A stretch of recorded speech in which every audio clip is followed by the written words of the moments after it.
Oh my God, what is that? Who saw the jellyfish? Yeah. You don't know about the jellyfish, Froggy? Did you see the jellyfish? I don't know. I saw something. I've never seen. I don't even know if you're talking about what I'm thinking. The jellyfish. Did you get pictures of the jellyfish? No, I did not get a picture of a jellyfish. I got pictures of the jellyfish. I figured you would stop and.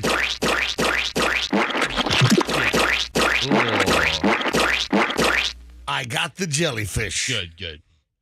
Jellyfish are dangerous, you know. All right, so, Froggy, what do you think we're talking about, or what did you see? Was it something in the sky? Was Fire in the sky? Was it Lucy in the sky with diamonds? No Lucy, no diamonds, but aliens. There was a jellyfish in the sky with cubic zirconia. Ooh. It's that splotch in the sky because SpaceX had a launch this morning from the Cape.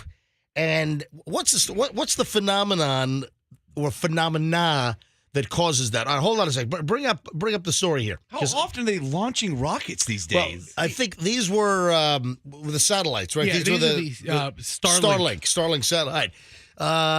Here's the deal. We're supposed to look for the jellyfish this morning, the space jellyfish, and it happened. A space jellyfish is the sun's rays illuminating particles that are left in the air from the launch.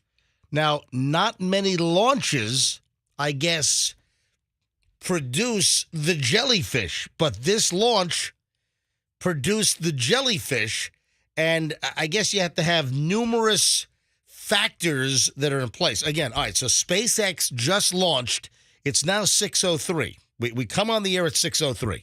Now, folks, if you're driving right now and you look up into the eastern sky. That's dangerous. Look up, that's like northeastern. Yeah, if you're going like south, don't like crank your head around and like crash your car. If you're headed east, it's probably best. Yeah, so like in the northeast, or it's not due east, but it's just a little bit jogged to the north from the east, and look toward the Cape, and like when you could see like space shuttle launches at night, or listen, I've seen numerous SpaceX launches where you can see the rocket, obviously. But now, this morning, we had hey, is Roxanne in today or what? Not yet. She texted us that she was sick or something, or has a headache. Did she? All right, because is she coming in or no? Oh. She's not here. I think she's running late. She's not in the studio. En route. I got no prep from her last night. Usually I get an email, I get some prep. I got nothing. She's en route. Anyway, so the jellyfish occurs, I guess, on a limited time basis, and it doesn't happen all the time. And all of the factors that produce the jellyfish happened this morning. 5:47 a.m. It's now 6:04. At 5:47 this morning, the Starlink satellite rocket launched from the Cape, and the first factor is the time of the launch. The best chances to see a jellyfish happens before dawn or at dawn. Which is the case today. Right, and what happens is, now it's still dark out, but I guess it's because of the curvature of the Earth and the fact that if you go up in altitude, I guess you can start seeing the creeping, cracking sun coming up over the horizon. And the rays of the sun are traveling at a more horizontal angle than at any other time of the day and can illuminate the particles left behind from the launch in a very unique fashion. And the launch happened at 5:47. Sunrise is at 6:44, almost an hour later, but the rays of the light may reach the particles high up in the atmosphere. And it did. Before the rays of the sun actually bust through our horizon here at ground level, and that's what happened. And man, the jellyfish was good. I'm going to show you the picture. Froggy, you saw it? Yeah. Did it scare you? Were you scared and confused? Well, I'm waiting for the day for aliens to take over. That's the first thing that popped in my head. What, today's Alien Day? Today's Alien Day. It's happening. What do we do? Well, hold on. Today's what? He is waiting for the Earth to be conquered by it's gonna extraterrestrial beings. I thought this was it. All right. Dude, look at the... I got a picture. Look at this. Look at that. I'm going to show the camera. Hey, Coop, do you have it on camera? Can you see this? Is that pretty good? Hang on, let me bring you up. Wow. Yeah. Is that pretty good? Yeah, I just don't know what I'm supposed to be looking at. All right, you see the I didn't personally see the jellyfish. All right, hold on. Hold on. Are you looking at my phone? I'm holding my phone up to MJ TV right now. Right. He didn't see it in real life. What time did you get to work? Like 5 o'clock. Okay, you missed it. You were in the building. Yeah, the launch is 5:47, so you had to look up in the sky. It looks like a Bob Ross painting. Yeah. Oh, and look. Happy. Look at the little jellyfish. Let's put some happy jellyfish right here where the clouds would normally be. He didn't go like, come on, it wasn't that creepy. It was pretty creepy, but not that creepy. No, it was super cool. I made the turn to cut over from 9th to 4th in St. Petersburg, and I jet across the apartment complex going my normal 75 or 80 miles an hour through the residential zone. And there it is, just in the sky. Yep. And I'm like, there's the jellyfish. All right, I'm gonna post these on my Instagram. Man, my Instagram's been very busy. You would not believe how many followers joined my Instagram yesterday with the Michelle T-shirt controversy. All right, folks, early crowd. If you don't know about the Michelle T-shirt controversy, my wife, I'll give you the deets on that next. And then I'll also post the jellyfish up on my Instagram, and then Coop can go ahead and take my Instagram and post it up at mjmorningshow.com in case you're not on IG. All right, hold on. We're just getting rolling here on the MJ Morning Show on a Friday. Oh, you know what I just thought of? If a driver driving this morning was watching the SpaceX launch and looking for the jellyfish and then just totally rammed your butt and like crashed into you.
Minus Roxanne, but I did get a text. I guess we all did. I just saw it. Roxanne says she is en route to the studio. So I don't know what her story is, but I don't know why she's running late today, which is okay. You run late. That's fine occasionally. I don't think she's ever been this late before.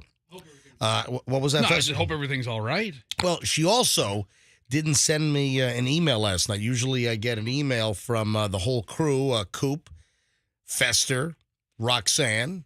Oh, I get nothing from Froggy. Froggy's got the easiest gig on the show. You see how that works? Yeah. See how that just works out? Froggy's got the easiest gig. It's amazing how that works. But I didn't get anything from Roxanne last night. No email, nothing. Not even like a text saying, hey, sorry, I was tied up last night. So it's kind of weird. And then she's running late this morning. There's got to be some kind of crazy backstory on what's going on here with Roxanne. We should guess. I'm going to guess a problem with Doug being out of town. Yeah. Okay. All right. And the all right. kids. I think Doug was all ripped on White Claw last night. Yes. On Cinco de Mayo. They didn't go out, but he decided to pub crawl in their house. And Dig Doug, Roxanne's fiance, his drink of choice is White Claw. You know what? I had one of those a couple nights ago just because they were in my fridge. I'm like, what's up with these things? And I had one, and I mean, it's just like drinking I think you need to drink like 10 of them, I think? like 50 of them to get a buzz. And apparently Doug had 120 last night. Oh, boy, so, Doug. Yeah, so I think Doug might have been vomiting all over the house, all over the kids. So I think that's why. Try not to vomit on the kids, at least. Try Aim for not the to. toilet. I have no idea. But I guess we'll find out. Listen, it was Cinco de Mayo. I'm sure there are some. Oh, yeah. It was Cinco de Mayo. Yeah, duh. We said that at the beginning of the opening segment here. She also said that she has a headache. Oh, Sounds like hold a on. hangover. Wait a minute. That's not in my She text. messaged us on Instagram, I think. She sent us all a message on Instagram. On I don't know Instagram? why. I don't know why. The best way to contact somebody Instagram. quickly is to send them a Look, text. a regular directly. On text. Instagram, guys, at 3:40 in the morning, guys, I have an awful headache. I just took meds and I should be fine. I don't have that. Doug's hammered on White Claw. No, I'm just kidding. But yeah, right here. Right there. Look, she Okay. sent it to us on IG. Oh, I see. Doug threw up on me in the middle of the night. yeah. Yep, I don't have it. All right, she'll be in But when she's in. seriously, last night, obviously, Cinco de Mayo. Thursday night going into Friday. So if somebody's missing from work today, it means they had a hard night. And, of course, Roxanne is missing right now. So, yeah, Coop. Do you see like the grammatical errors in her text? Well, the only text that I have is en route. And that should be en route, E-N. I'm reading the text that Froggy was just reading. Oh, but you if mean from Instagram? Yeah, from Instagram. My bad. I don't have that one. Oh, But yeah, she Coop's says- the only one who's seen it, says. She says, should be fine, but I might be a little later. I'll hit you on way in. Oh, no. So she's going to hit us. She's hammered. Oh, my gosh, son of a... Stop hitting me, Roxanne. Stop it. Stop hitting me. Could she still be drunk from her Cinco de Mayo celebration? Well, I want to know if we should take calls later on and maybe get some really bad Cinco de Mayo stories, people that really did get really polluted bad. On a Thursday night? A Thursday night is better than a Monday or Tuesday night or a Sunday night for Cinco de Mayo. I went out. I was out at a Mexican bar until 3 in the morning. No, you weren't. Now, Coop, you're the youngest current member of the MJ Morning Yeah. Show. Did you go out on Cinco de Mayo last night? I indulged in a few margaritas. Yeah. Oh. Plus, you're a short timer because you're leaving the show in, exactly a week from today, right? Yes. Next week, this time, Yeah. It'll Coop be the is end. leaving the show. Coop, our producer, is flying the coop. next year on Cinco de Mayo, you could sleep in. Yeah. How about That's going to that? be nice. Yeah. No, I no, can drink a couple more margaritas. Next year in Cinco de Mayo, he has to go to his other job. All right. Speaking of Instagram, I mentioned a few moments ago that I would post the jellyfish, the SpaceX launch phenomenon where you have this blob in the sky from particles from the launch being illuminated by the sun that's not yet visible on the ground, but way up high, the sun is poking over the horizon. And there is a phenomenon where you get this really kind of blobby cloud formation. And the SpaceX launch was at 5:47 this morning. And several minutes after that, you started to get the jellyfish blob in the sky. And I have the jellyfish blob in the sky that I took a picture of. And it is on my Instagram right now on my IG at Certified Todd Schnitt. That's my real name, Todd Schnitt.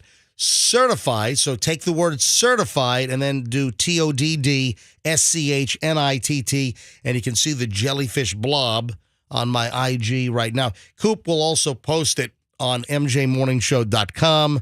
That's MJMorningshow.com. Also, give me a follow on my Instagram, Certified Todd Schnitt. And this is a perfect segue for the early crowd. My God, I got over 400 new followers yesterday on the show. Yeah, you're using your wife. Right. You keep popping pictures like that of her up there.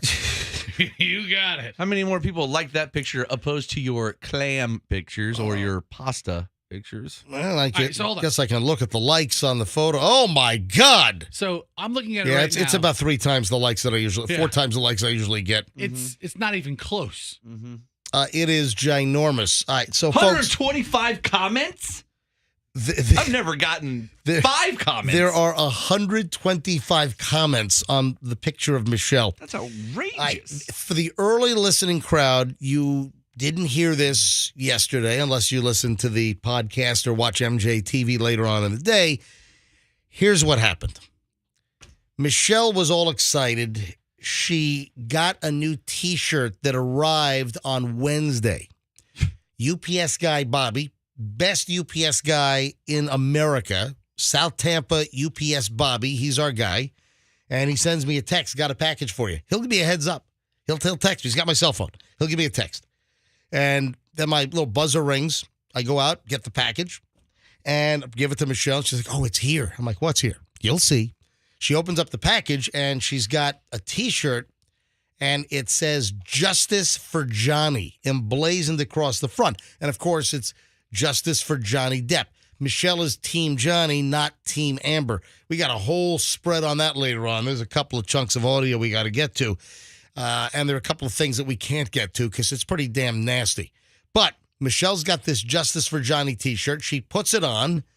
And, well, Michelle doesn't wear a bra inside the house. And a ton of people defended Michelle. Roxanne says if she were here, she'd be able to tell us in person, but she's not. But Roxanne said on the show yesterday when she comes home from work and she goes into the house, the first thing she does, she takes her bra off. And I don't know about Roxanne, but Michelle, she does the thing where she takes it off and like underneath her shirt, takes it off and is able to like pull it through the sleeve. You ever see that little trick? Away it goes right out the sleeve. Yeah. Like it's a magician. Exactly. Watch me pull a rabbit out of my head. No, watch me pull a bra out of my armpit is what it is. Well, I posted the picture, and Michelle's got, a little braless action going on, a little ding-ding, and folks are lighting up over this thing. Whoa. Like headlights. Oh, headlights? That's exactly what they're lighting up like. All right, so this just caused a whole lot of conversation yesterday. I posted the picture.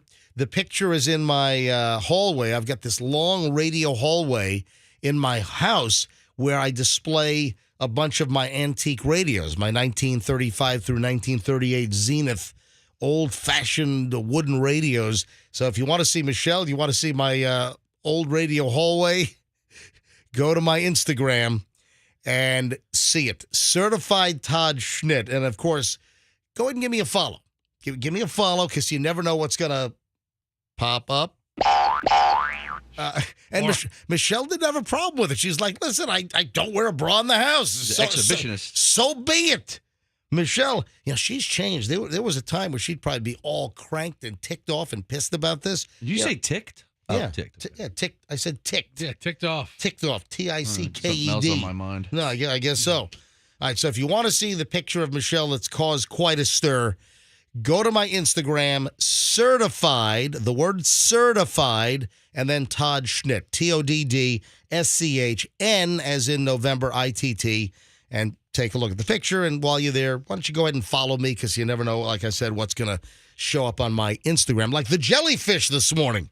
I got the picture of the celestial phenomena, the jellyfish from Elon Musk's satellite SpaceX launch. Now, it's got to be gone by now, right? I mean, You know what? My jellyfish will stay in the sky forever. Don from Team Logic IT.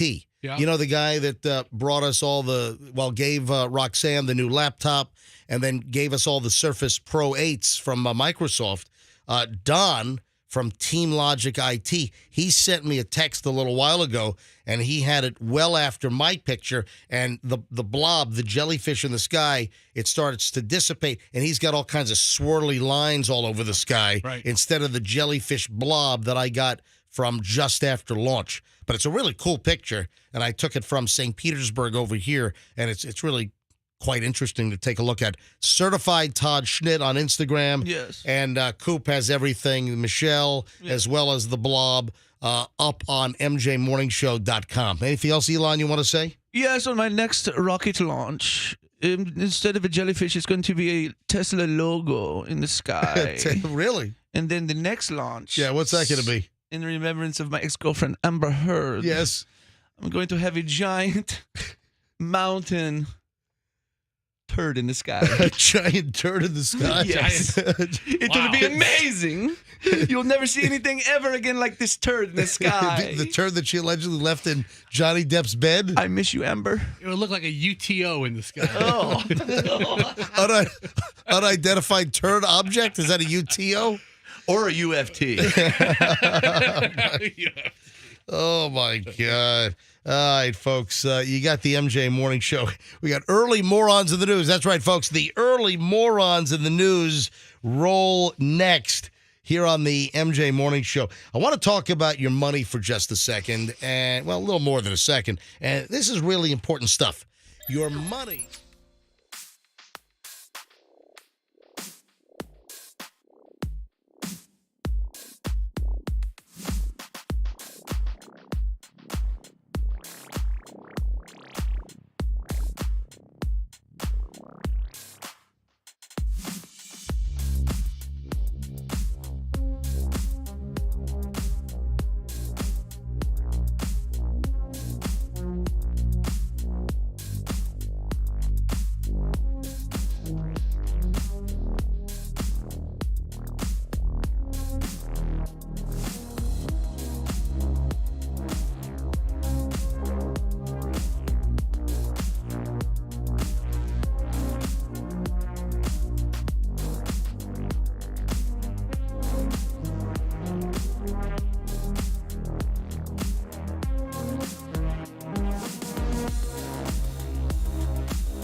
Oh, look.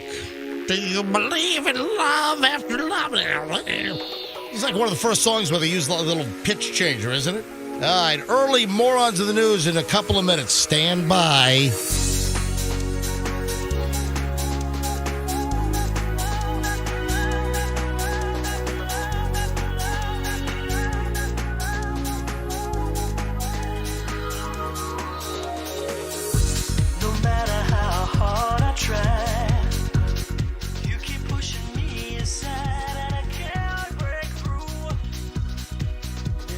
Talking to you, so sad.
change voice deal. don't think it's strong enough. Do you believe in love never love? Do you believe in love never?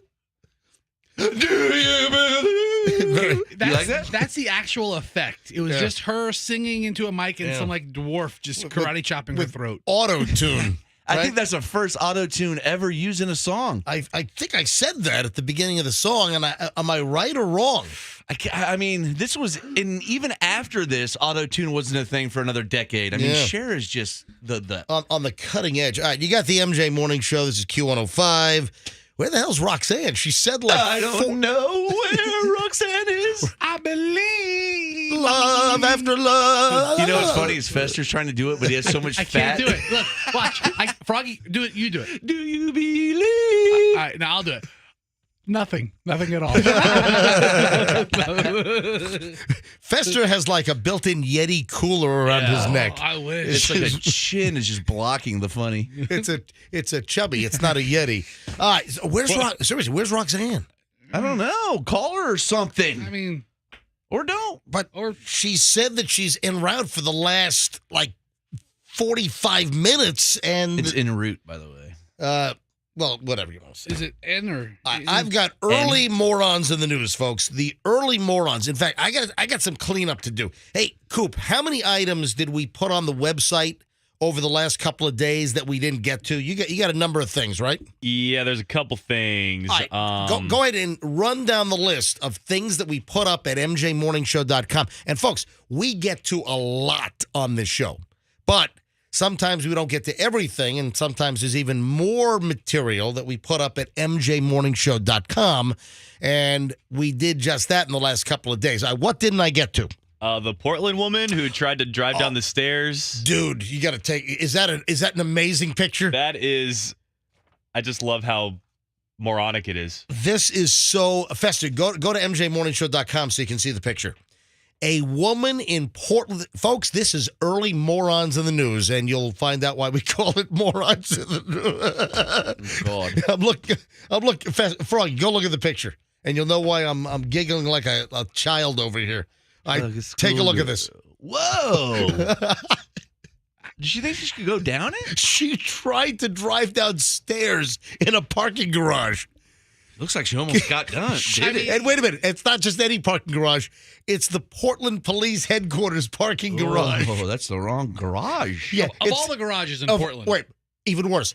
Of all the garages in Portland, to be drunk and then try to drive down the stairs in your SUV. She couldn't just have stepped on the gas and got over that? This was Portland, Oregon Police Headquarters. I'm sorry, Portland, Maine. Portland weird, that one? No, the Portland The other Lobster. Portland? Okay. It's Portland, Maine. Woman reportedly claimed that her GPS led her astray up in Portland, Maine. Oh, come on. The far end of I-95 up there. The episode of The Office when he turns into the pond. Actually, I mean, come on. the far end would be near the Canadian border, which we actually were up there, back in October. I actually was at the beginning of I-95, right there at the Canadian border. And this is a really bad look for an SUV if they can't navigate one flight of stairs. Oh my God, this is I know, unbelievable. right? Where's the Go Anywhere package?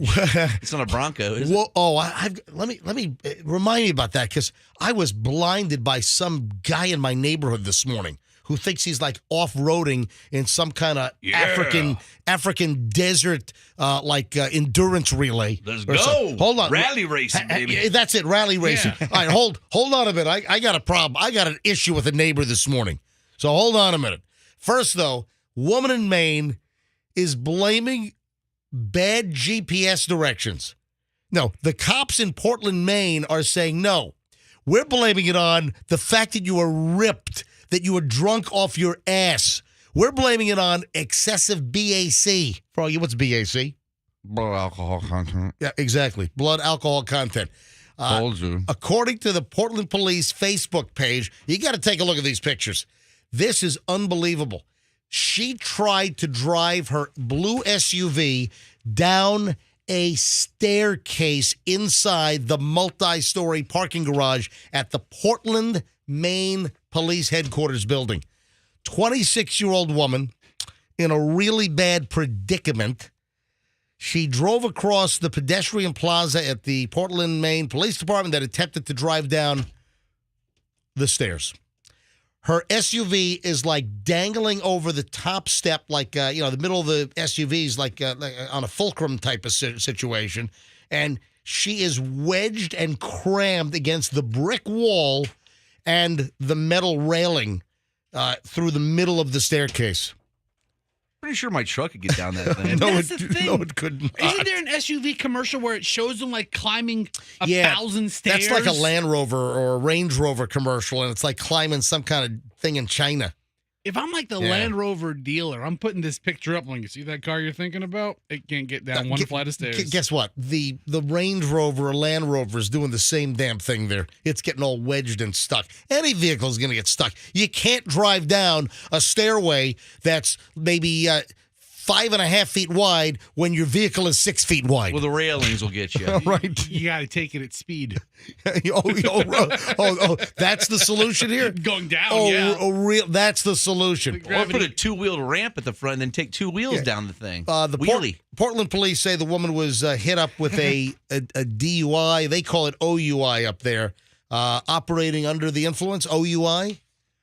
I mean, you got in the U.S., you've got DWI, you got DUI, you got OWI, and OUI, which would be we. Was she drunk? Yes. We. She was drunk on some Cavassier, I believe, is probably what she was all. I don't have the number of her BAC, though. I don't know if she. Hang on a minute. I've got 3 stories on this. Yeah, I don't see what she blew. I don't see what the BAC was, but the picture is just incredible up at mjmorningshow.com. All right, Coop, what is another thing that we didn't get to that we did put up on the website like yesterday or the day before? Okay, the Florida man who got his sentencing, but he has the crazy mugshot. Oh, my God. Take a look at this guy. This guy's face is tatted up like you wouldn't believe. Hey, Roxanne, glad you can join us this morning. Good morning. Yeah, welcome. Roxanne is here. Look at this guy's face. This is a really, really good look. This is a Lee County Sheriff's Department mugshot. Look at this guy. Is that wilderness? Or I see a gun on there. I mean, the tattoos It's like a caveman incredible. drawing, you know? Like Yes. Is that a rhinoceros on his left cheek? So it looks like a rhino on one side, and then on his forehead, it's a man holding an automatic rifle to his eye. Right, and then on the middle of his nose, is that the Louis Vuitton logo? Yes. The guy's got an LV on the middle of his nose tattooed. And then over one eyebrow, there's Is that fire? fire. And Fire! Are those just lightning bolts above on his eyebrow? Yeah. Or excuse me, above on his forehead? Or are they, All right. they from here, they kind of look like hangman I or think something. they're cracks. When you get a chance, go to mjmorningshow.com, see the nut job lady try to drive down the stairs in the Portland police garage, and then you got to see the tattoos on this guy's face. Guy was sentenced to 35 years in prison for a homicide down in Lehigh Acres. So this is a bad dude. Yeah, the only description the victim gave was he had 10 gun tattoos on his face. These, I don't know if we can find him. It's gonna be over. He had a Louis Vuitton logo on his nose. these do not appear to be professional tattoos. These appear to be like prison tats or... Oh, you can't get a Louis Vuitton tat in prison. High on meth Dude, tats. they're not good tattoos. These are like done by a non-professional. What do you want? Welcome to prison. His Louis Vuitton logo on my nose? His whole face is covered. Cheeks, nose, forehead. This guy is a freak show. It's like Post Malone. And nothing to do with Orlando down the hall, all right? Yeah, Post Malone is actually jealous of this guy with his creativity. All right. MJMorningshow.com. Take a look at these photos. MJMorningshow.com when you get a chance. All right, Coop, is there anything else that I missed? Not that we missed, but I am putting that one story you told me about on the website right now. Which one is that? The Daytona Beach incident, the cash register. Oh, is the video up yet? It's going to be right now. Oh, we got to talk about this. All right, I'll tell you, folks, hang on a minute. Because I only have a minute here before I want to take a break because I want to stay on time this morning. If you don't know about the cash register incident at a food court at a mall here in Florida, This is crazy.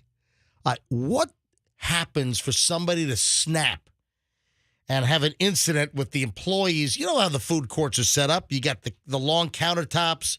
You got all the different food establishments next to each other in a food court set up at the mall. A customer snaps.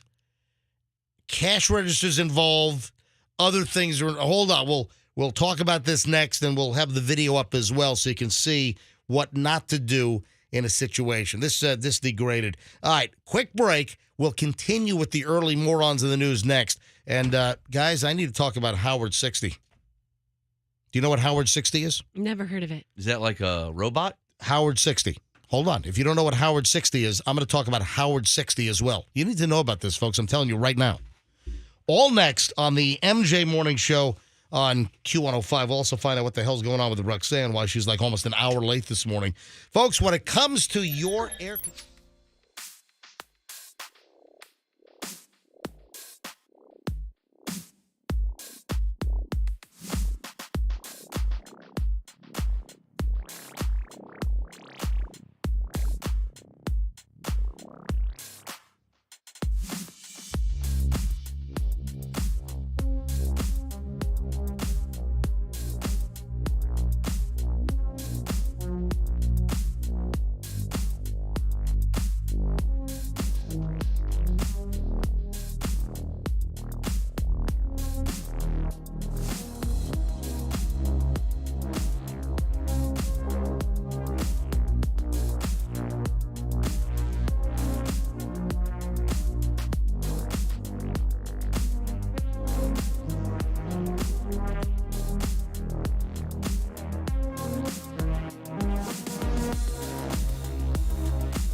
Roxanne appears to be a total mess this morning. She just got to work.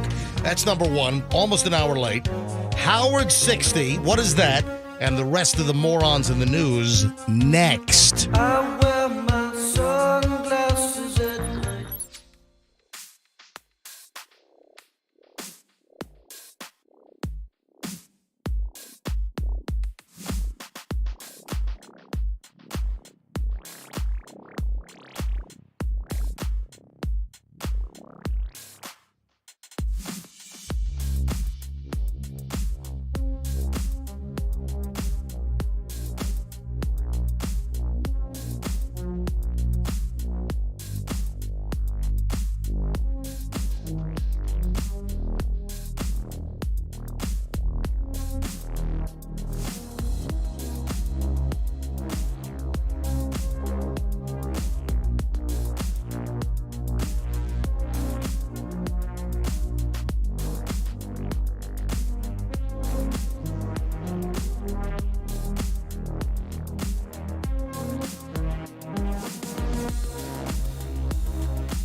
Q105, 701 at the MJ Morning Show and Corey Hart, Sunglasses at Night. All right, Howard 60. Where the hell's Fester? He's at the snack machine. Is he really? Yeah, he's cleaning it out. Oh, by the way, I've got a snack machine story for What? you. I got a snack machine story for you, Froggy. For me? Oh, you're going to love this snack machine story. Hang on. We'll get to that coming up. Yeah. I got a real serious snack machine story for you. All right. So I'm going to wait for Fester to come in for Howard 60. And here he is. Fester, what are you doing? We're on the air. We got an issue. Oh, What is it? jeez. No, I accidentally knocked over the entire coffee Keurig machine in the Oh, my God. So I have like a quart of water and a broken machine, and How did you accidentally knock that over? Did one of your rolls knock it off? I swung an arm. You broke the company. Is it Keurig? Everyone's in love How with do you- that machine. How do you too. say? Is it Keurig or Keurig? How do you say I say it? Keurig. I've always with said a Q. cure, like to cure some Cure Keurig. your tiredness. The cure, like Friday, I'm in love. Yeah, I cured it from working properly. Right now, it's Show me how, the cure. So- All right. So you knocked over the Keurig machine. yeah. There's going to be a revolt in this building. Dude, First of all- is it smashed?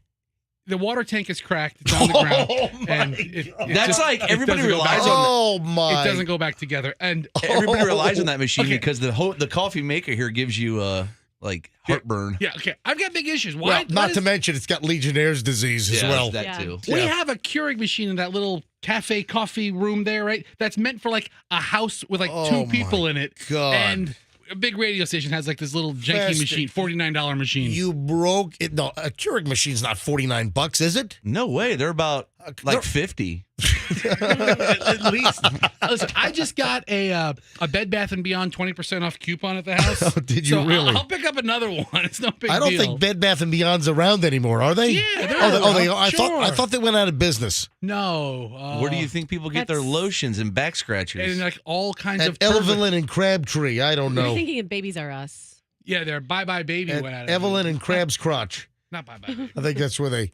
All right, so you I don't know. you broke Anyway. you broke the Keurig coffee machine? I swung my arm around and I just like I cleared the whole little buffet countertop that we have accidentally. What are you spastic? No, I just turned around and I had I have this metal mug. Oh God. Right? And Oh my stop. God! What was that? This is my mug. And I swung around to go to the Keurig machine because I turned it on.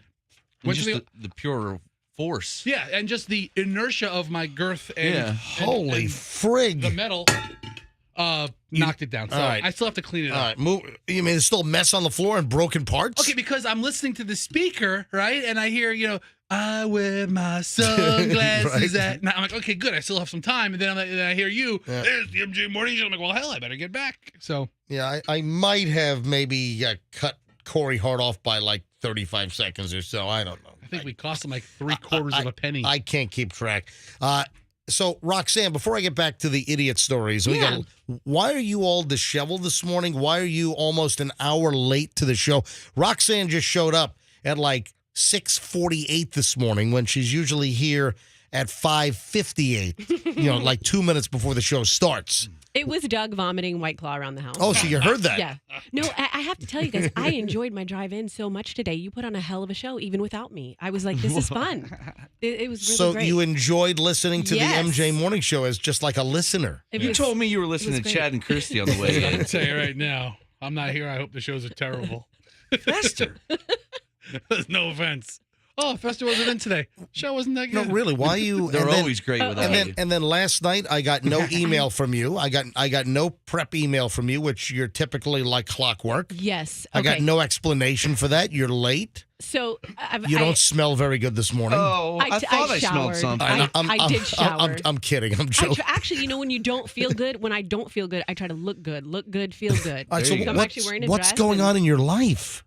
I've got a lot going on. Your wives are probably going through it. Maybe maybe you're oblivious, but it's end of school year, so there's just there are a lot of balls in the air. Yeah, but my wife is not screwing things up. I mean, Man. hey, Michelle's got to coordinate Chloe's end of the semester up in New Hampshire and getting her stuff into storage and everything. Right. Julian, he's coming up on end of semester at the end of this month in Connecticut, where he goes to boarding school. Yes.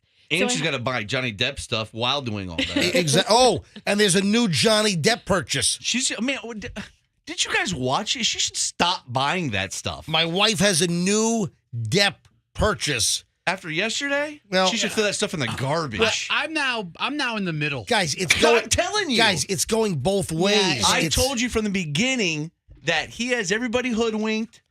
He has everybody sold, man. Well, we can get Michelle on the phone later on. You can hash it out with Michelle. She's got a new item. Does it involve a braless picture? Hang on. Oh, and by the way, And ladies, yes, I do take my bra out the side of my shirt, like You- the bra, the Whoa. armpit. I heard you talking about that too. would you like to, Roxanne, since you Demo. haven't spoken much this morning, for our early listeners here at 7:07 a.m., before I get to Howard 60 and what that is, and before I get to our pile of additional morons in the news, would you like to explain from a female perspective exactly the controversy that was stirred on this show yesterday? You mean in relation to the photo? The photo, the whole thing.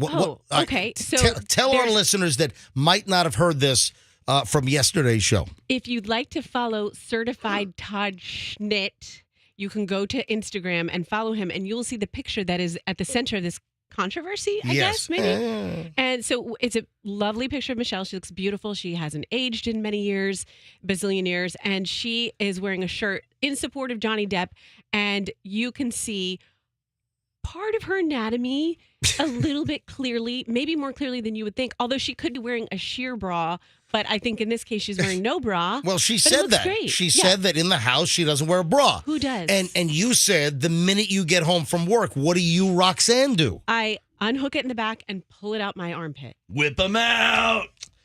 So, Froggy, would you please calm down?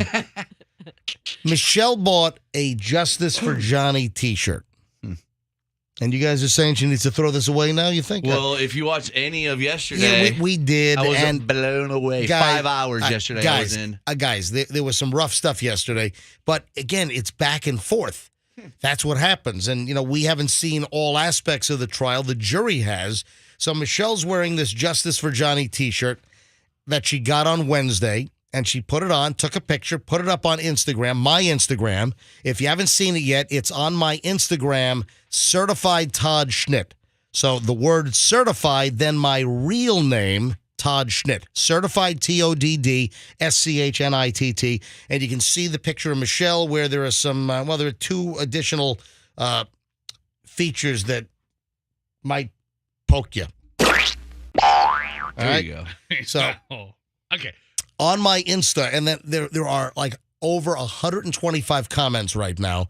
The likes are through the roof. Why wouldn't you like it? Those are some pencil erasers, buddy. Dude, What? I just dumped that. I like them. I just dumped that. I didn't think that was that bad. I just dumped that off of 104.7 FM. It's Cute still, 105. I can't take it off of the MJ TV live streaming video. Listen, Didn't they remind you of that, though? Stop. I don't know why we Dude. don't resort to school supply issues here, Froggy. Stop. I don't know. Staples, yeah, we got that. She's All right, got stop, it too. stop.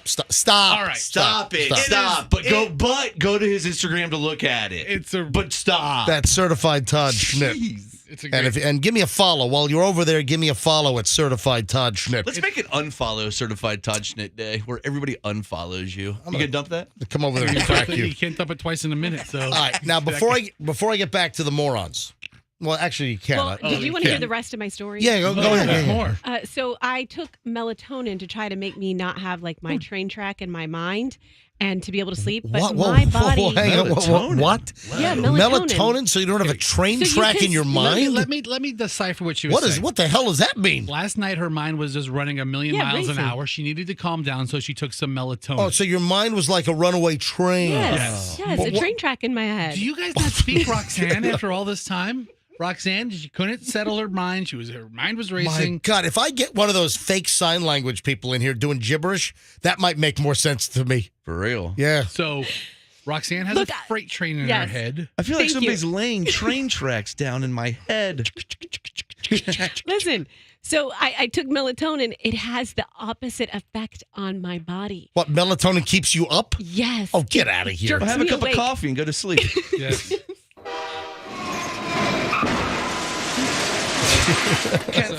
So it kept waking me up like 1,000 times. Basically, from the time I took it until 3:30 in the morning, I was awake the whole time. So then I took an Excedrin PM, a half an Excedrin PM, and I'm like, A and half? I had a headache, and I'm like, I need to sleep for 2 hours before I come to work. So that's when I texted you guys on IG, and I was like, I'm not going to make Well, it. first of all, don't text me on IG. I Why don't on get your I don't get phone? that. Well, one of these people in the room Send would me get a it. Kyle would regular get it. text. Probably didn't want to Would wake get you it. up. Yeah, I didn't want to wake you Why up. don't you send in me the a middle of the message on night. MySpace? How about that?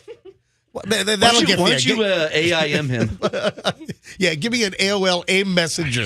Yeah. So I got 2 full hours of sleep last night. That's it. So that's why I'm talking about train tracks in my head. Nice. Do you guys know what Howard 60 is? Why I'm bringing up Howard 60?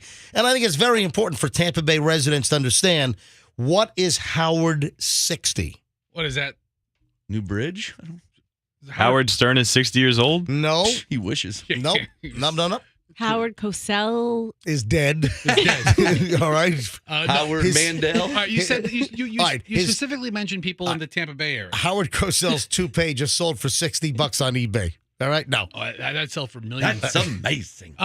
Does it have to do with the Howard Franklin Bridge? It does. Highway 60 is that No. that's not 60, is it? 'Cause- No, it's 'cause not. 60 runs across the 60 state. is the Courtney Campbell. Okay, I knew one of the bridges Yeah. were 60. Okay, Yeah. okay. 60, goes through Brandon and through Frostproof and through Bartow, actually, and then out to through Lake Wales and Yeehaw Junction You could take to 60 the Turnpike. Yeah. all the way to the Right. Atlantic. So Hey, it's not the Brandon Boulevard is 60. right, Yeah. but it's not the Courtney No. 60. It's the No. Howard. Okay, I don't know. So why am I saying Howard 60?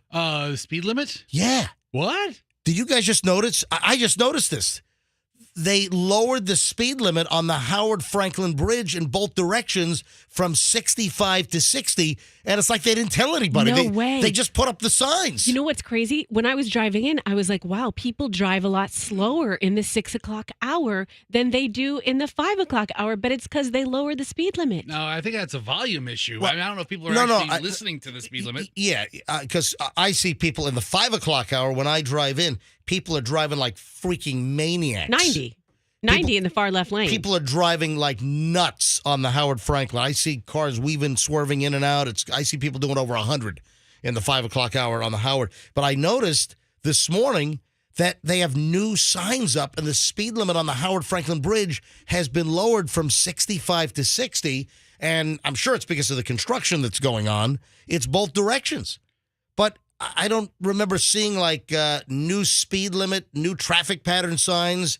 Now, I don't know if they're before you get on the bridge, because I get on kind of right at the bridge. I get on at Kennedy, that Kennedy exit.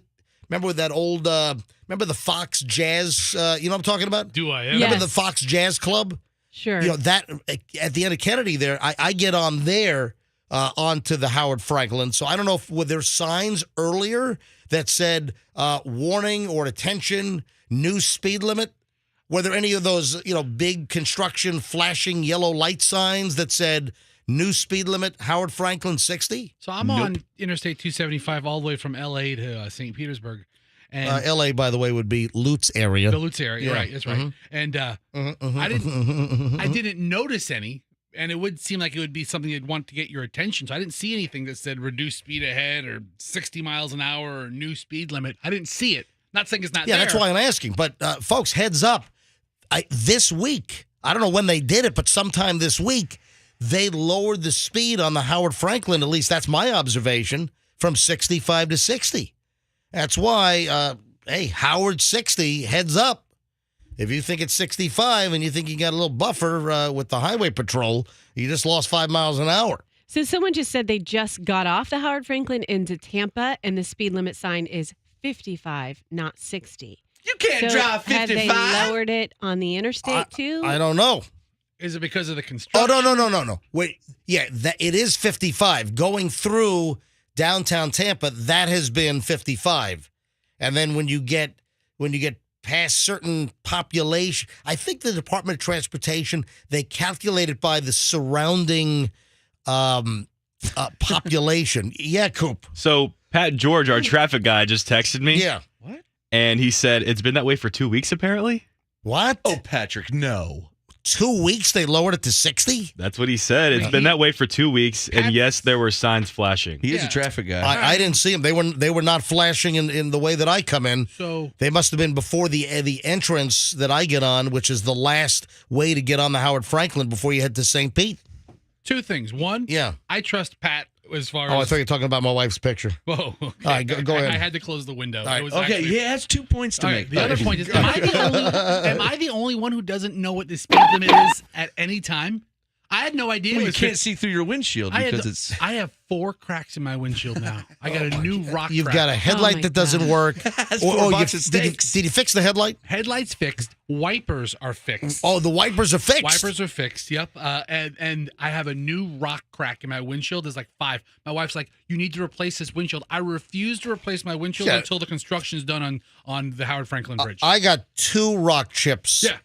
So we got a rock. Listen, oh my God, we got enough steaks in here to have a feast with all these broken is that guy windshields. still Is that company still around? I don't know. Was that Lloyd's? That I think it was like Lloyd's Auto Glass. Lloyd's Auto Glass, and Breaker windshield? Yeah, and they'll give you a free box of steaks. Seriously, do you remember greatest promotion ever? Do you remember we smashed Paulie Sliwa's windshield? Hey, my windshield. He had like a Chrysler New Yorker. Yeah. So Paul Sliwa, 2 or 3 times. Paul Sliwa was an engineer for us over at the other radio station we used to work at years ago, and Paulie, he was the best. Paul Sliwa. When would something get fixed? 2-3 days. 2-3. I still have a shirt with his face on my it. microphone is broken. When can I get it fixed? 2-3 days. 2-3 days. 2-3 days. So we said, hey, Paulie, can we smash your windshield to get a free box of steaks from this Lloyd's Auto Glass place? And we smashed his windshield. We called Lloyd's out because, remember, windshields are covered by your insurance. Yeah, it's free. Yeah. So Lloyd's comes out. They used Paulie's insurance to put the new windshield in, and we got a free box of steaks. Here's your steaks. Now, they were like moccasins. Little leather. They were like leather foot moccasins. It wasn't the finest steak we've ever had. They were not. Catcher's mitt? But it was steak. It was steak. It was not USDA Prime. But it was free. But And you could put your wallet in it. You could as like a purse. yeah, I don't know if they're still around. Listen, my auto glass place of choice is Mike's. They're the best. Mike's Auto Glass. That's the company that I. But I was pointing out the Howard Frankland with the construction. I got a cracked windshield, and then I got it fixed at Mike's. And this is an expensive windshield. It's a BMW X5, and got the windshield put in, and then like 3 months later, 2 new chips in the windshield. I got 2 chips in the windshield now again. What kind, barbecue or sour cream and onion? So, all right, Froggy, that's terrible. Sure. Right, that's awful. Give me a courtesy laugh like I do for you. But serious, I need to send a bill to the construction company doing all this bridge construction because it's all their crap that's kicking up these rocks, and that's why I'm getting chipped windshields. Are there thousands and thousands of broken windshields in the Tampa Bay area because of the Howard I Frankland? think there are. Yeah, I mean, honestly, I think that's safe to say. Yeah, I'm on my second windshield. I got a couple cracks going. I like to watch them grow every day. It's fun. I got something for you. Oh, you like seeing them spider out? Yeah, I like to watch them spider around. Sometimes I can try to guess, like maybe by the end of the week it'll be here. I've got 2 chips, but my chips have not spidered where you get the cracks, spider out. So I have 4 chips and 1 spider crack. So you got a tarantula going on. And the game my daughter likes to play is she'll take a Sharpie and just mark the edge of the crack, and then she'll see how large it grows the next week. Oh, that's fun. What does she have? Calipers? She's measuring it like little earthquake movement. Little compass. No, she's like, Daddy, that crack got bigger. I'm like, no, it didn't. She's like, yes, it did. And then she took she goes, do you have a pen? And I had a blue Sharpie marker in my little center console, and she just reaches on the glass and she just marked the hash line, doesn't say anything. And then the next week is like 4 inches longer. So you can't see out of your windshield right now because of all the cracks. No, I'm pretty good at looking through cracks. All right, ladies and gentlemen, when we get back, first of all, I've got a whole pile of stuff I was supposed to do in that segment and I didn't get to. Now, coming up in just a bit. I still have to clean up the Keurig. Can I go? Yeah. You're going to get in trouble yeah, for go that. ahead. All right, when we get back at 7:45, a woman is making guys do this before they go out on a date. What kind of test do guys have to take before they go out on a date? It might not be what you're thinking, but you got to hear this coming up in just a bit. And Froggy, don't go anywhere because I mentioned a vending machine that you might be interested in. Mm-hmm. We'll get to that next. Oh, Lucky Charms breaking news update, folks. Lucky Charms update. Yep. They're tragically malicious. All right, hold on. They're like tragically malicious. All right, back in a minute, folks. Don't move. We are loaded next on the MJ Morning Show. Our long chunk of uninterrupted MJ. Folks, we go for 1 hour and 20 minutes with 0 interruption. Next on the MJ Morning Show on Q105. Hey, we had Andrew Duncan on from the Duncan Duo yesterday. We were talking about...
here with Froggy and Fester and Roxanne and Coop, who will leave a week from today. Do you realize Coop is gone 1 week from today? And, of course, we've got a rare and highly sought-after morning show producer opening here at the MJ Morning Show. This doesn't happen very often. People need to stop messaging me about it because I don't know nothing about it. People other radio people from other companies. People are hitting you up like left and right on this sucker. Telling you what. We got new Johnny Depp coming up in just a bit. I've got some loose ends, some things I mentioned we haven't gotten to yet. Right off the bat, the food court mall incident. This happened here in Florida. It did not happen in the Tampa Bay area. This happened in Daytona Beach. And this is crazy.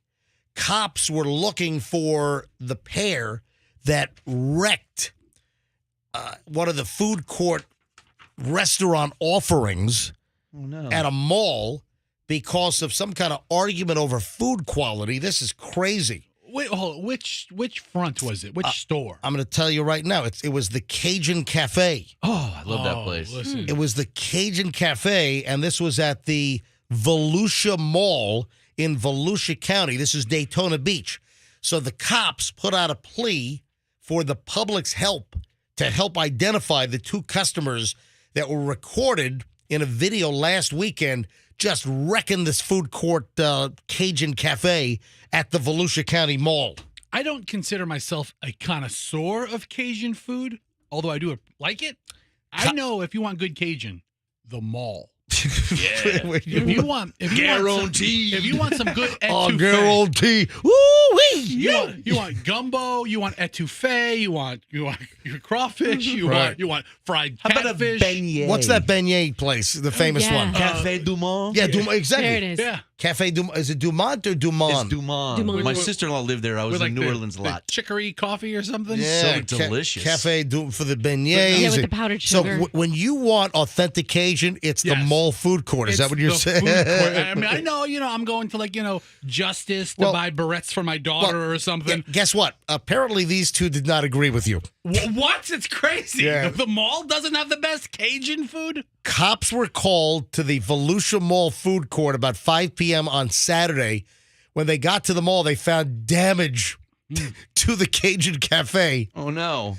The plexiglass COVID spit shield was smashed and knocked to the ground, apparently. The cash register was in 1,000 pieces. The customer picked up their cash register and hurled it at an employee. It's not funny. I should not be. This is not funny. Those can hurt somebody. Folks, this is not funny. Of course it can hurt somebody. It's a little funny. Apparently, two customers were arguing with employees at the Cajun Cafe, something regarding food quality. They put the video out, and the cops were looking for tips as to who this was that attacked the Cajun Cafe and their employees. And the poor cash register. What did that cash register do? Should I interview the cash register? Cash register, how you feeling right now? All right. Are you healing okay? Okay. And Dude, chill out. Why you got to curse? were you taken to the cash register hospital? Yeah, I guess so. Is he stroking out? Is there going to be any permanent damage, Mr. Cash Register? Oh, there we go. Had to think about that one. Do we have any other cash register sound effects besides that little one? delayed reaction there. We actually have. I pulled audio from the news clip with the reporter and everything. Do you have that? Yeah. Let me hear some of that. Go. Daytona Beach police are asking for the public's help in identifying the two customers seen in this video. Police say the video was shot inside the Volusia Mall food court. In it, you hear the two customers arguing with employees of the Cajun Cafe. As the customers begin to walk away, you see one of the employees throw what appears to be a cup at them. Stop. The male Stop. customer then turns around- Stop. That was not a good move. So the employee takes a paper cup, which has zero weight, will do nothing to anybody, throws a cup. Then the customer responds somewhat disproportionately and smashes the COVID plexiglass shield, knocks it all to the ground, and then picks up the cash register and hurls it at the employee. Go ahead, roll the video. Punches through the plexiglass barrier and throws the cash register at the employee. Oh, my God. You hear that? Oh. Did you hear that? Wow. This is a mess. You dump an orange Julius on his head. Did you hear? That was 2 stalls down. Smack him with a Sbarro pizza. Did you or Auntie Anne's pretzels? Those are really good. I mean, if Auntie Anne strikes me at the right time, those are great. Yeah. But can you injure somebody with one is the question. I don't think so. But I'll tell you what, I once got bashed in the crotch with a Cinnabon. Oh, that's the most delicious injury ever. And then my dogs licked it. Yeah. I mean, that's terrible. The Cinnabon. Dump it. The Cinnabon. Yeah. Yeah. So the angry customer was walking away. Yes. And then the employee hurls the cup Yeah. at him. All right, Coop, is this video up on our website? Yeah, that's up right now. So, folks, you can see people are going nuts. You know, remember the guy that went nuts on the smoothie employees up in Connecticut? Yes. There's a follow-up on that. We talked about that, like, I don't know, a month or two ago. All right, Coop, so the video of the food court is on our website at mjmorningshow.com. Can you cue up the cash register smashing sound effect? I ISO'd that here. All right, let me listen to this. Oh. That's the cash register being thrown at the employee, and it's total damage about $1,800, by the way. All right, so in slow motion, Yeah. you can see change coming out of the cash register. I mean, how heavy is that thing? Like, it must weigh 50 pounds. It's the big, heavy and professional cash register. It's not one of the cheap little Casios you can buy at like Walmart or Sam's Club for, $99 or $200 or whatever. I was thinking like a strongman competition. Let me hear that smash again. Man, that's a fantastic smash sound. Listen, go. Hit it again. One more time, Coop. Oh, yeah. Man, Okay. Good stuff. I have to agree with the customer. The customer who raged out. Of course you do. You have to, first of all, apparently they were complaining about something with food quality and they wanted their money back. Let's see. Daytona Beach Police, they finally identified the 2 customers seen in the video recorded last Saturday. Police say the video was shot inside the Volusia Mall food court. Fight about 5 p.m. Officers got to the mall, found the damage. As the customers began to walk away, the employee throws a cup. The male customer turns around, punches through the plexiglass barrier, and then throws the cash register at the employee. Listen, that employee of the Cajun Cafe, his mouth was writing checks that his ass can't cash. I mean, you don't throw a cup at a customer without expecting something again, back. Disproportionate response. According to the police report, the whole thing started because of a food quality complaint. The male customer apparently wanted money back, and I don't think it was resolved amicably. Won't they all relax? Go take a couple steps down to the Brookstone, sit in the chair, get a massage, chill out. Yeah, get some like lawn and garden equipment you don't need. Yeah. Get a travel chessboard. A laser clock that shows the time on the ceiling. I've been thinking about one of those. My dad has one. He loves it. That's pretty awesome. You just open your eyes, there's the time. What is this, 1996? He thinks it's awesome. All right. I can put it anywhere in the room, Michael. All right, fantastic. All right, moving along. Hey, Froggy, I got to talk to you. I got your thing coming up in a minute. Lucky Charms, we have an update on that. But, since I mentioned the smoothie guy, James Iannazzo, remember this guy was like one of the top stockbrokers in Connecticut. Yes. And he lost his job. He ruined his life. He canceled himself. Yeah, we figured this guy was probably making 7 figures a year. He was like in Stamford, Connecticut. And had this guy worked for a major brokerage firm. He was it Merrill Lynch? It was one of those, and they fired him after this. Yeah, this Merrill Lynch. The Connecticut financial advisor arrested and fired for going on a racist tirade at a smoothie shop. The finale to the story, I guess, is that he's been sentenced to probation. He's not going to do any jail time.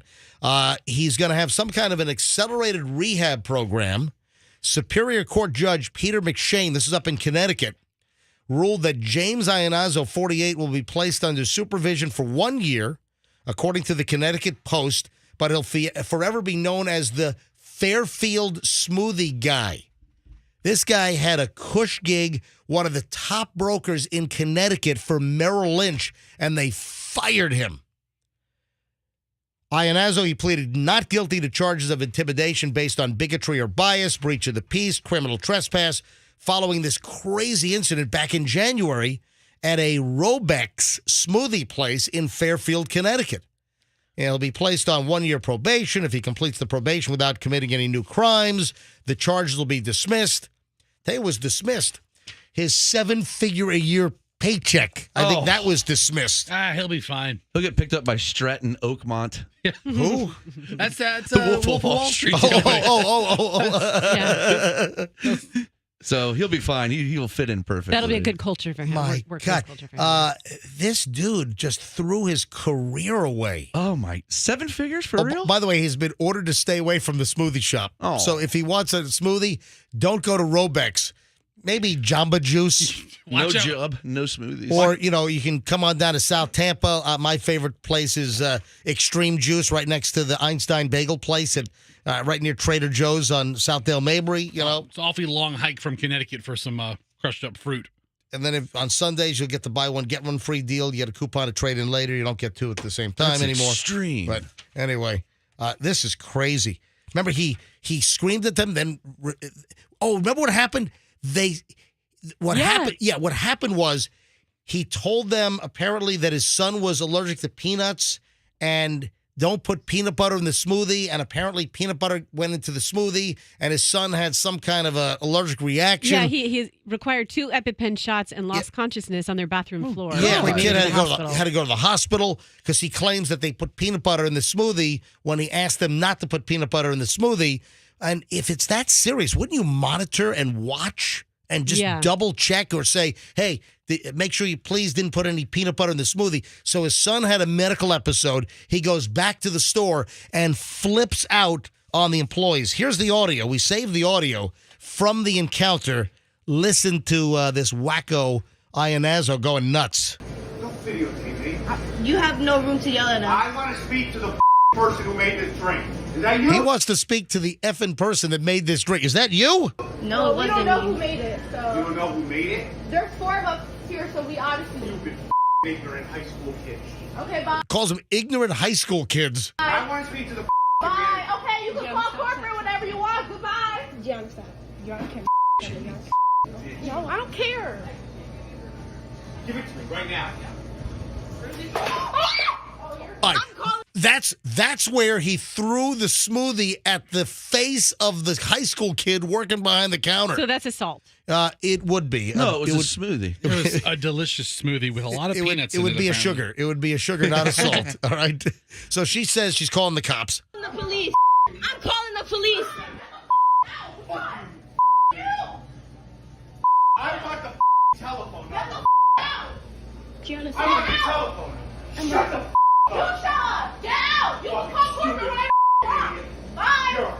Okay, good for I you. mean, this is a grown man screaming at high school kids. Yeah, his kid could die. No, I understand that he was upset about his kid going into like anaphylactic shock because he had peanut butter. That might piss you off a little. That Yeah, will. I think when it comes to your kids, you get irate, but you don't have that in your heart to be. But you shouldn't do this. You shouldn't go in and listen. This cost this guy a fortune. I want the Bye. shut up. You shut up. You're not going to tell me to shut up. Who are you?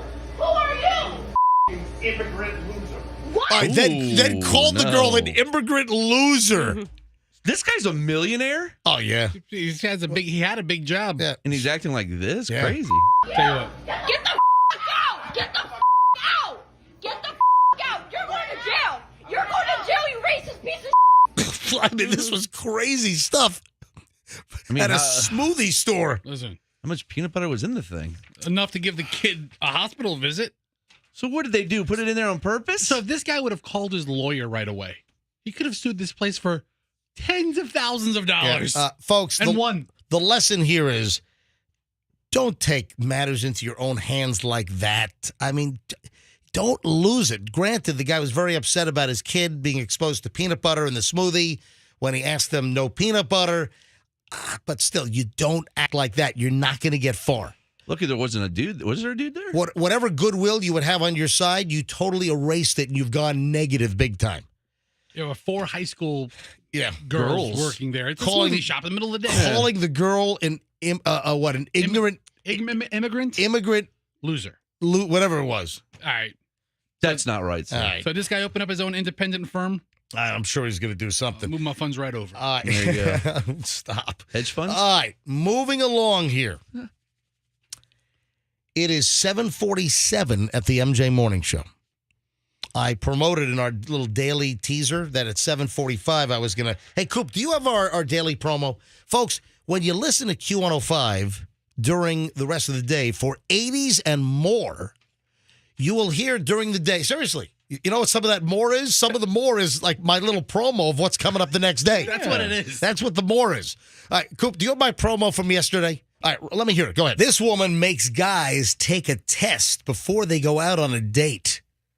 What kind of test? Well, we'll tell you 7:45 tomorrow morning, MJ Morning Show on Q105. All right, well, we'll tell you at 7:47. That's good for me. I'm only 2 minutes late. That is Got me hooked. That is fantastic. For me, 7:47. If I said 7:45, that's sort of on time. Well, that's appointment radio right there, folks. All right, now, this woman makes guys take a test before the first date. What test do you think it might be? Guys, buzz on in. I mean, it could be a lot of different tests. I need you to guess one thing.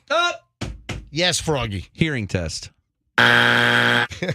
Yes, put your hand up when you hear the little beep in your ear. That's a good guess. That's incorrect. All right, Roxanne, it was good. What kind of test would this woman make guys take before they go on a date? Some sort of medical test. Like what? COVID or STD. Good guesses. A COVID test or an STD test.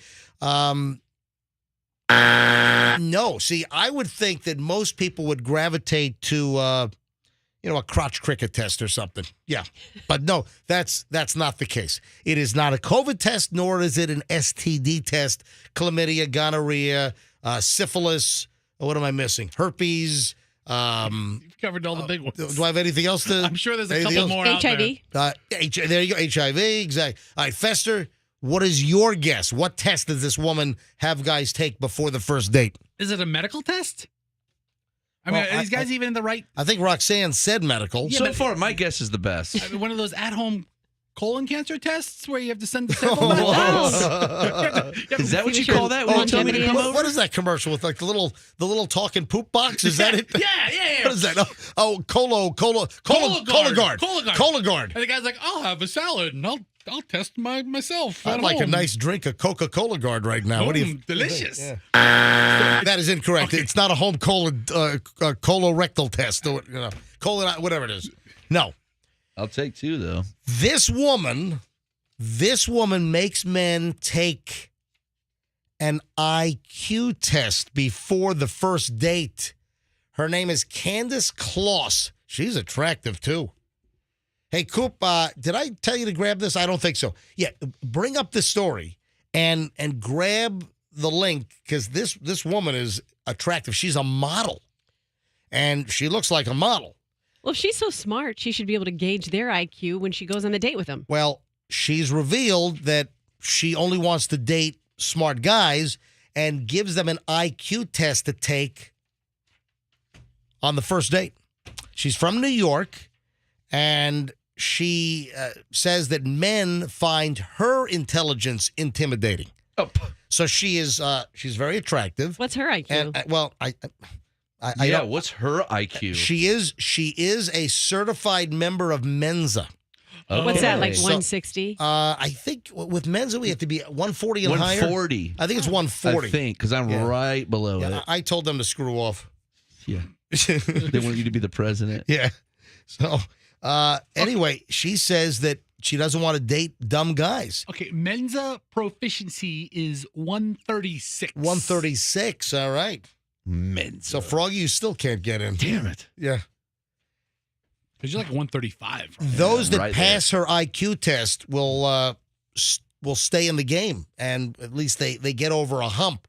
And she says that the dumb men are a turnoff, And that's the test that she wants guys to take. Is this like an IQ test that she comes up with the questions, or like an official one? No, she apparently has some kind of a certified IQ test where they take the test, then she can, get it scored and then find out where they stand. Now, according I didn't graduate, but I already went to college. Now, according to the IQ testing scale, if you score between 120 and 140, that's classified as very superior intelligence. Over 140 is considered genius. That's, you know what, at the Apple store at the mall, at the Genius Bar, every one of them, all over 140. That's it. They're at the Genius Bar. MJ, what's your IQ? Like 90? I think it's more like 70. Damn, you're stupid. I really do want to know what yours is. Weren't we going to take it IQ test? Because you seem quite dumb. Really? Your lack of just general knowledge about most things is really lacking. I seem quite dumb. I think you would get. I would be interested to see what your IQ is. Your ability to speak proficiently on some topics for a long period of time, very minimal. On morons. Very minimal. We did this on the morning show years ago. Don't you remember we took an IQ test? We had to go to a place or something. Yeah. We talked about this on the MJ morning show. This was probably back somewhere between 2001 and 2006, somewhere in that span. This came up on the show. They're a pain in the ass to take. We actually were administered an IQ test on this show years ago. Didn't we all take it? I remember what I scored on the IQ test. What'd you get? I don't remember anything about it. Well, me either. Yeah, you've got a moron IQ. You're in the 62 range. I think. remember we did it, but I don't remember what my score was. No, we did. I remember exactly what I got. 90? No, I'm not going to tell you guys. 94. It's not your credit score, you hump. I want to know what your IQ is. He'll tell you his credit score. He's a 660. Were you in the gifted program when you were a kid? I was not. Of course not. Look at him. I was not. Gifted program. But Drew was. I don't know if my brother was. You know what? I had a couple of advanced placement courses. In high school. You had AP classes. I had a couple of AP classes, but I do have my score. I haven't looked at it in a long time. In my little, on my phone, I've got the Keeper app. The encrypted Keeper locker, and I have a little medical folder. And I have not looked at this in a long time. Hold on. You have a medical folder, and in that you keep the sensitive information of what your IQ is? I put this in there years ago. I have my blood type in there. I've got all kinds of information in there. Doctor, we have a patient here. He apparently has a very high IQ. Yes. Hang on. I'm opening it up right now, and it's under TAS Health. Okay. Do you know what TAS Health your is? Initials. And what does TAS stand for? Todd. Ass. I'm on a roll today. It's actually TASS. What is your middle name, Adam? Andrew. I'm Todd Andrew Schnitt. Is my the MJ real name is Todd Andrew Schnitt. Yeah, cool. So your middle name is Andrew and your brother's name is Drew? That is correct. What? Oh, I just figured that's right. Cool. That's weird. Yeah, I've known that all my life. Yes. My middle name is Andrew, and my brother is Drew. Your parents really like that name. And my brother's middle name is Todd. No way. No, I'm kidding. No, that's it's not. where I was going. I was like, I can picture your mother. We're either going to name him Todd Andrew or Andrew Todd. I just opened up my TAS Health folder.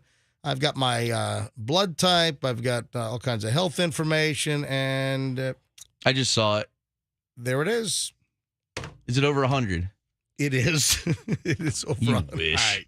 Dude, this is very anticlimactic. Yeah, if you don't say it. I mean, I'm going to pick my nose or something. I scored 136. You're a lying sack. I am. Right on the Mensa level. That's I think. Oh, it is. Hold on. No.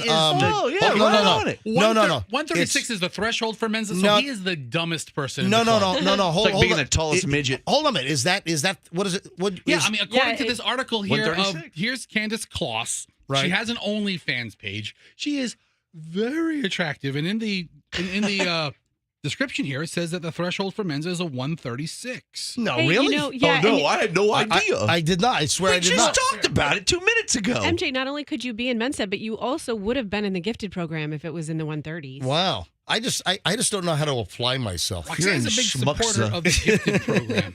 No, but seriously, if that test was accurate, that's the score that I had. We took the test back in the early 2000s. It was a morning show segment. We did a bit. It came up, and we said, you know what? We need. I think I said we need IQ tests for the whole show. And a company that administers tests, they got a hold of us, and they gave us the tests. And I've had that information stored ever since. I didn't remember what I had. I just had to look it up. You know, I wish I'd blurted that out because I was going to guess you to be in the mid 130s. Really? Mm-hmm. Whatever. I would have guessed like 30s. Oh, the 130s? No. 30s. MJ is like an idiot savant. He's like really good at stuff, but not that bright. Yeah. No street smarts. All right. Thank you, guys. Appreciate it. All right. 7:56 at the MJ Morning Show. Froggy, are we in the safe harbor time where your kids have been dropped off and we can talk about certain things without your wife, Kim, getting all bent out of shape? You know, I don't like how the way you're like, is it pigeonholing? Is pigeonhole a thing? I mean, Yeah, I don't know if it can be. I don't know if it's the right word for this. You're pigeonholing me into this. What and you're am I- making me look like I'm Spicoli and all this. And I don't think I agree with it. It's medication. You're stereotyping him. You're is what he's saying. stereotyping. Thank you. All right. Me. All right. Froggy is medicated. All the time. Froggy holds a... Professor, excuse you, but Okay, hold on. When are you not medicated? during the show. What, are you kidding me? You're late coming back from commercial breaks, and you walk in here smelling like it was a giant fire in a grow house. How do you think I deal with you every day for 20 years? On your medication, which is the point I'm making. All right. Anyway, Froggy, this is right up your alley. Yes. A guy in Detroit, a guy told investigators that he was making $2,000 a day selling marijuana from a vending machine attached to his house. Oh, you know, that's... You don't have to talk to anybody? That is... The man who has a felony record was arrested last week, charged with illegally possessing guns. Explained how he made a living when agents arrived. The man owned and operated a marijuana vending machine attached to his house for 4 years. Made about $2,000 a day. You're telling me it took the Detroit police 4 years to catch wind of the guy at a marijuana machine? Dispensing marijuana at his house, attached to his house? You kidding? Half the police force might have been customers. Well, did he go to a rummage sale and get a vending machine? Agents, listen to this. Agents acting on a tip were unaware. I'm sorry. The agents acting on a tip were aware of the machine because they had made a purchase to collect the evidence, I guess, a couple of months ago. But still, the guy operated the machine for like 4 years before this guy was busted. I'm trying to think how he did it. I've seen like vending machines for sale like at Costco. Yeah. Really? Right? Yeah. All right, you type vending machines for sale or buy a vending machine, and dozens of them pop up. Yeah, I think I've seen them for sale from time. I think you see mattresses at Costco. Yeah. I think I've seen a vending machine for sale at either Sam's or Costco over the years. Man, you can start your own little business. So look, here's gumball.com. Just under $5,000, $4,800, $4,900. You get this beautiful machine. Looks just like the one we have in our little little cafe room. Oh, if I push A6, I'm gonna get a dime bag. I'm gonna get some sun chips. Yeah, it has all the little coils. Yeah, beep beep. What you want? So he must have like ounce, quarter ounce. I mean, he has to half ounce. He has to have different weights. Aren't there also, Froggy? And I'm only asking you because you are in the medicated. Different strains, right? Yes, like the Maui Wowie, and they have indica for nighttime. Sensimilla, is that? Didn't we have like Justin Bieber has his own line of?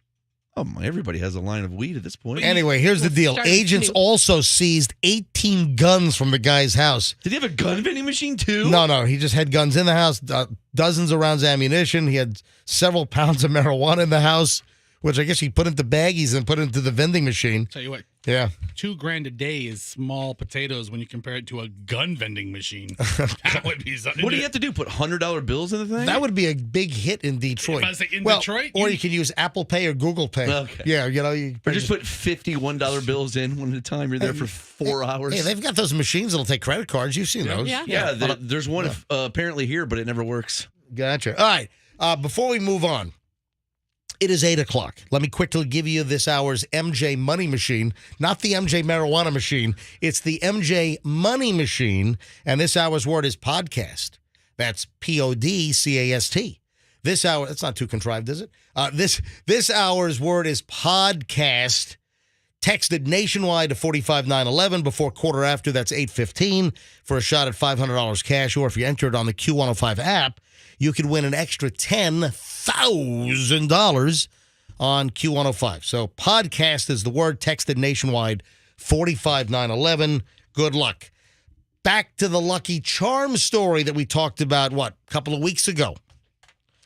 All right, yesterday I'm in a supermarket. Yeah, so let me just establish that people by the hundreds are claiming they've gotten sick from Lucky Charms. Not so lucky, eh? They're magically delicious. No, they're tragically malicious is what they are, apparently. So I don't know. I don't know if I'm buying into the fact that... I'm not. I don't know if I'm buying into this, but Fester, you were saying yesterday what? I'm in the supermarket. Me and my little guy Hudson, we're walking down the cereal aisle. Mm-hmm. And you know I only buy the cereal. It's buy one, get one free. And you notice they put all the kids' cereals at kiddie eye level? You ever notice that? Yeah, that's how they do. I was a stalker for a little bit. It's very common. They put all the sugar-filled cereals that make your kids vibrate. That's a strategy. Like a paint shaker, or like Roxanne's kids. My kids ate so much candy on Sunday they were shaking. Yeah, they like 6 boxes of Captain Crunch, right? And they put the oat bran at the very top. You can't get it.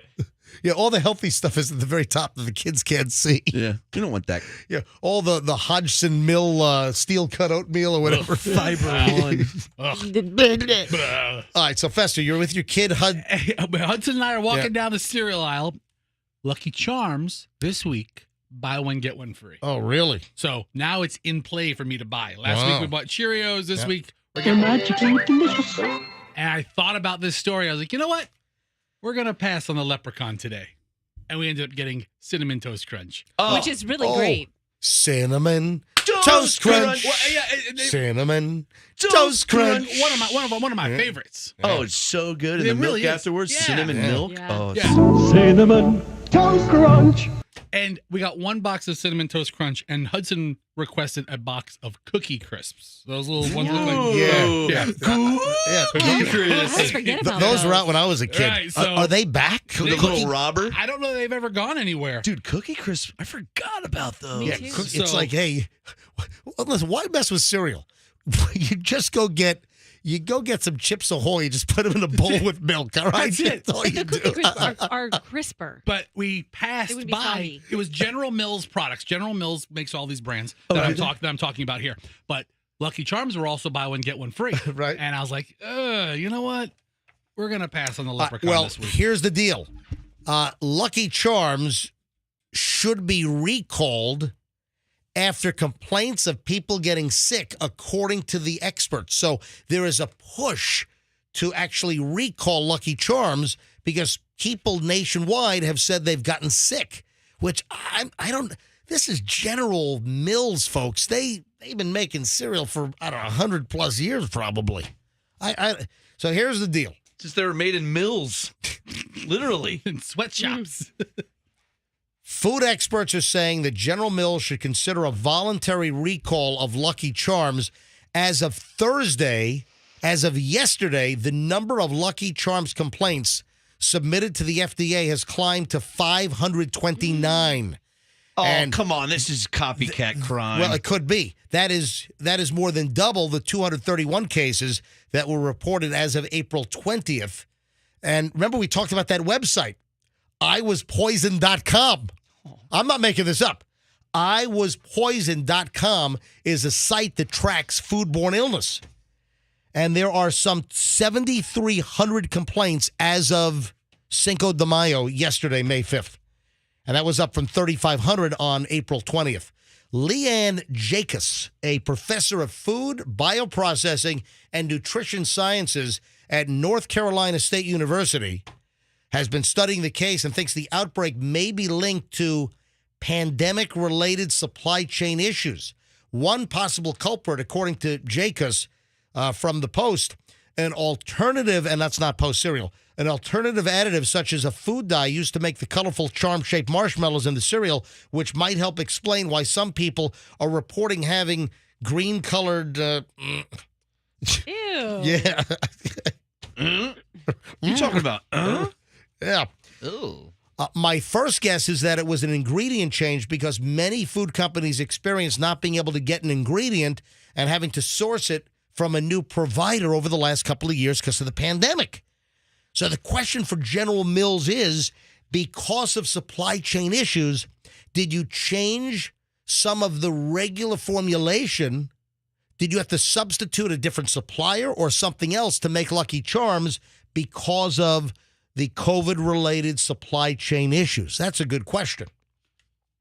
This website has some of the most amazingly descriptive narratives. You're talking Symptoms. about iwaspoisoned.com? Yes. One guy, he says, my daughter, 8 years old, ate a bowl of Lucky Charms before bed. She woke up this morning in the bathroom around 6:30. Woke up this morning.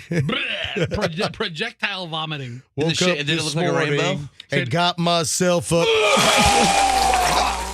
They're magically delicious.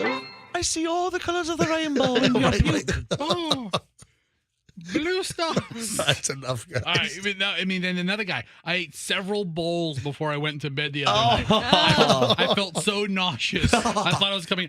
These are eating marshmallows. These are actual like reviews or comments on iwaspoisoned.com. I think when you eat several bowls of anything, you run the risk. of something. Last week, 8 Lucky Charms. Half an hour later, I had both the V and the D. All right, thank you.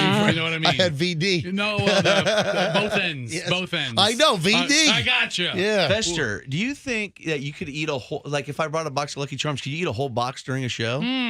Should we do a test? I mean, do you think it's possible? I don't think I could. I could eat all the marshmallows. This is only a test. I mean, there's different See if you get size sick. boxes. I mean, No, it'd have to be a regular size box. but there's like the family size box, a really big one. All right, should we go back to the phones? Now that time has passed. When I asked for phone calls last time, has anyone gotten sick from Lucky Charms? Did we get phone calls on that? We might have. We might get a couple. Should I move on or should we go to Lucky Charms I can't sick imagine. phones? I mean, 500 people taking the time to report it. How many people just ate it, got sick, and they're not figuring it out till right now? Like, hey, I ate this last month and I haven't felt well. I've been sick for a month. I think I could eat a whole box of You know, Lucky Charms. it just doesn't happen. You know, usually breakfast cereal is not a big culprit in foodborne problems and foodborne illness. But usually, breakfast cereals don't have little piece of flavored, colorful, styrofoam-looking pieces in them either. Packing peanuts. They do have a styrofoam texture. They're actually like circus peanuts, kind of. Oh, I'm starving. You know, it's kind of like if you mush them down, it's like memory foam mattress stuff. A little bit. It is. Like if you bite into it but don't bite through it, it like takes a tooth impression. When I was a kid, I used to like to stick them on my teeth. I used to have a whole mouthful. Canine teeth. I used to have a whole mouthful of Lucky Charms marshmallow teeth. Yeah, like you could roast marshmallows on them. Anyway, 2018 though, Kellogg's Honey Smacks, which used to be called Sugar Smacks when I was a kid. But they took the sugar name out of all the cereals because kids were vibrating. They didn't take the sugar out. They just took the name sugar. They might have reduced the sugar a little bit, but they did take the sugar name out. So there have been some issues. But typically, breakfast cereals are not a problem. No. So I don't think I've got some other reasons to go to the phones. I don't think. Here's one from Tampa. What? Oh, really? 15 hours ago. 15 hours ago? From the last night they had iwaspoisoned.com webpage, Right. Lucky Charms from Tampa, Florida. Right there, you read it. I ate a bowl of dry Lucky Charms last night, and I've been very sick all day today, doubling over in pain in my upper stomach, extreme nausea and vomiting.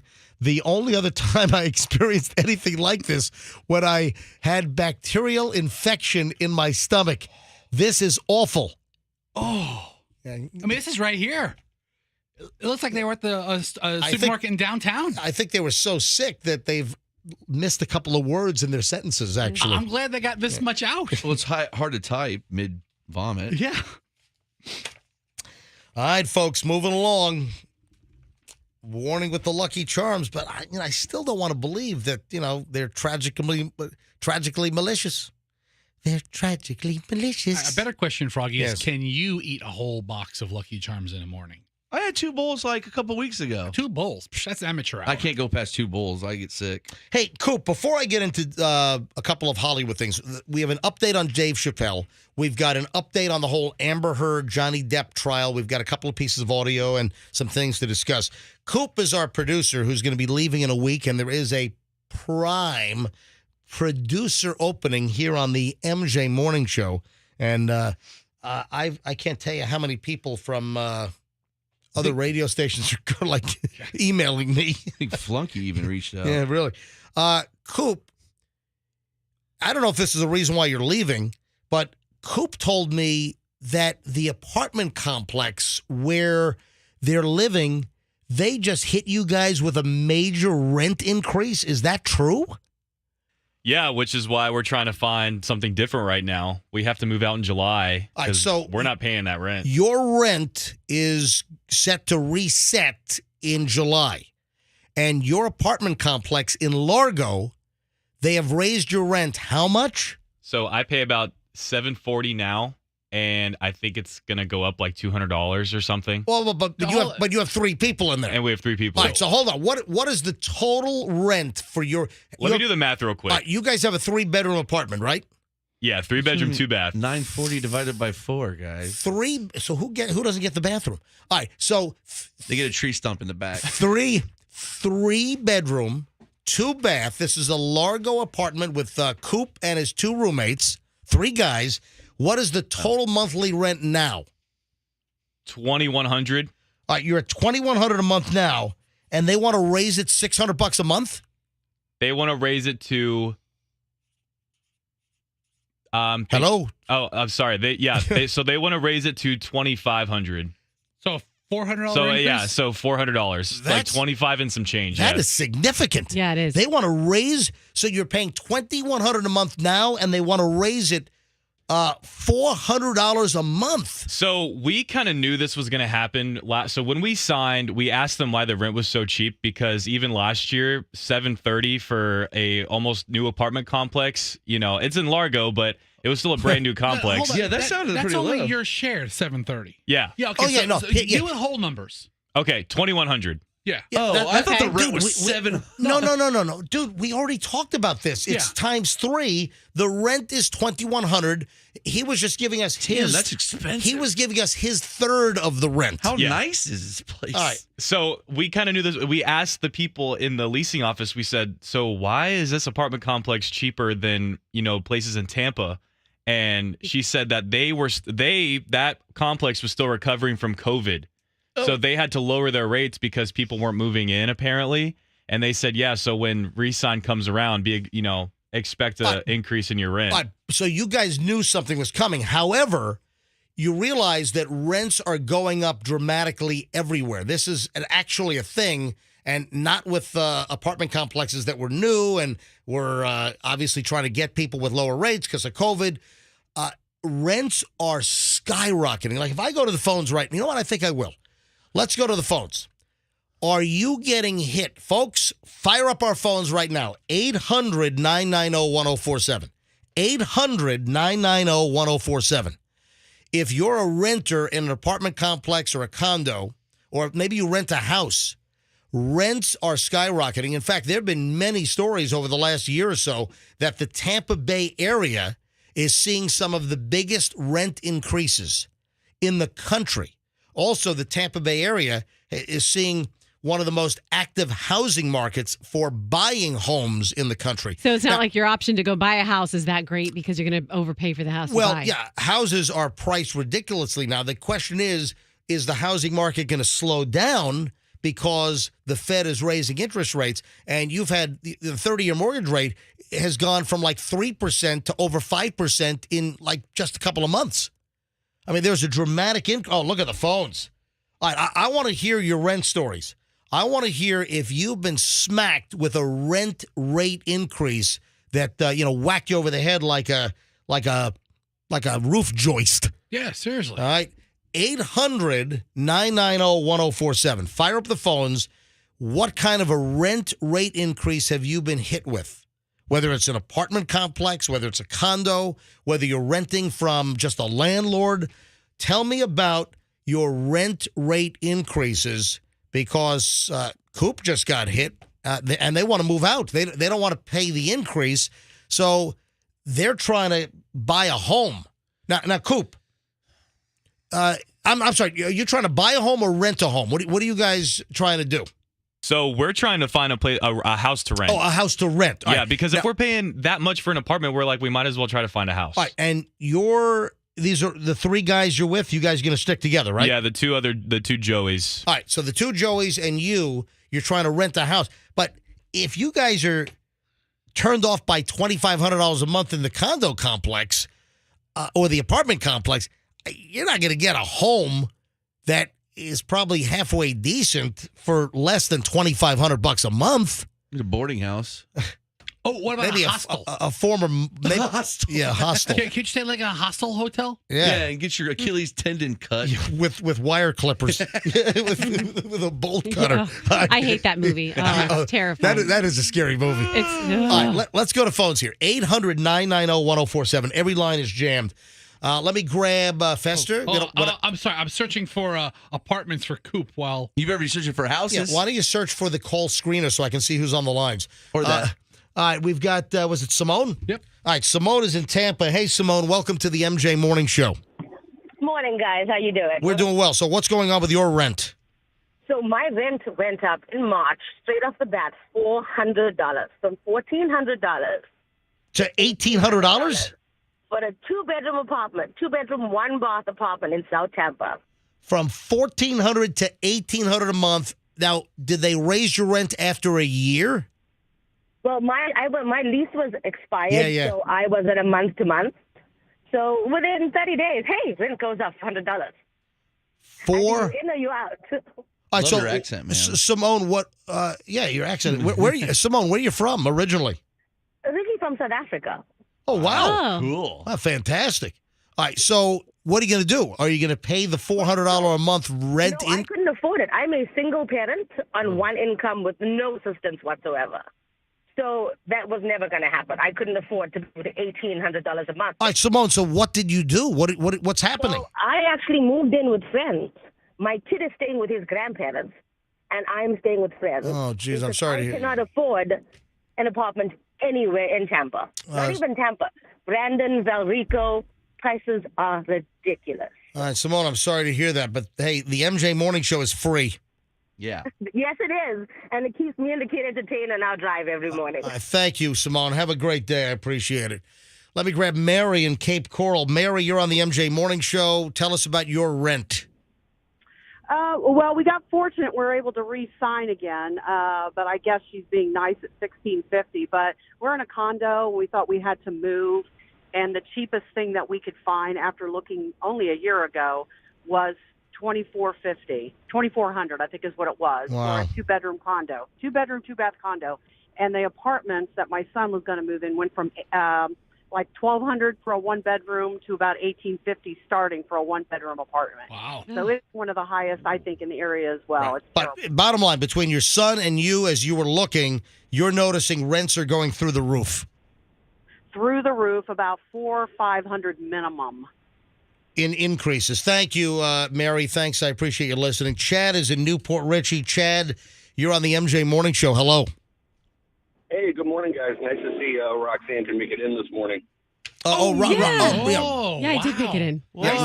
Roxanne finally did get here. Nice passive-aggressive welcome, Chad. Look what I just did. All right, Chad, go ahead.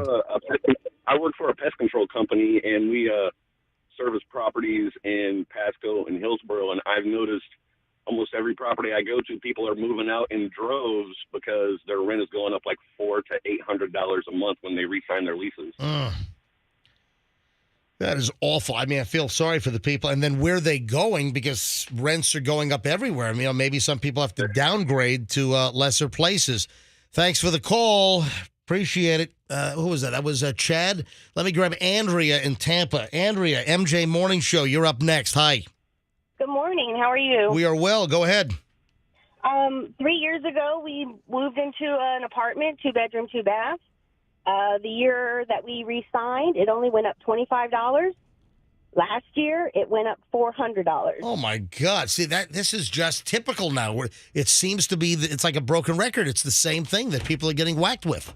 It is, and when we went to the leasing office, their reasoning behind it was that many people from up north are now working from home and come here and they can afford the rent, so they increase it. Yeah, the floor rises on rent prices, and the inventory isn't necessarily there to house everybody who's coming into the market. Yep, exactly. So now we know we have to leave this year coming up because it's going to be in August, and now we're going to have to go try to find someplace else. Have you started looking yet for a new place? Not yet. We wanted to see if the home prices would come down, but that's not exactly happening either. Well, even if the home prices come down, MJ, it's the interest that's going to keep the payments high. Yeah. Yep. All right. Well, listen. Thank you for checking in. I'm sorry to hear it. Have a great day. Wow. Louis in Odessa, man, our rent skyrocket phones are blowing up. Louis, Odessa, MJ Morning Show. You're on. Hey, MJ, love your show, man. Thank you. What's going on? I just want to tell you that I've rented my property out to the same tenant for 28 years. I love her to death. She keeps my house spotless. Hold on. You've had the same tenant for 28 years? Yeah. She's a godsend, and she's a wonderful lady. She's on Section 8. And, at first I was renting it to her for like $13.50 a month. That's what they pay for a 3-bedroom. And as her kids grew up, she qualified for a less bedroom, right? A 2-bedroom and then a 1-bedroom. Well, the 1-bedroom only pays $9.50. So I rent it to her for $9.50 because I didn't want to lose her. She keeps great care of the house, great person. And, I kept it that way for 9 years. And the problem that I have this year is that my insurance for that house went from $1,600 to $4,600. And my property tax has gone up to like $3,200 in the Seminole Heights area. So when you do the math, I'm making like I'm paying out of pocket like almost $9,000 and something dollars. That's another situation is insurance companies are raising insurance rates dramatically upon people's policies renewing. That's another issue here. And people in Florida, all over Florida, insurance rates are going up. Hey, listen, I'm glad you have a steady tenant. And listen, it sounds like you're a pretty cool landlord, actually. Yeah, but you know what, BJ? I put the house. MJ. BJ hasn't been with me since 01. I'm sorry. Easy to forget. MJ, I ended up putting the house up for sale because I'm not making any money. Oh, whoa. So hold on. So if someone buys the house, the tenant's going to be out.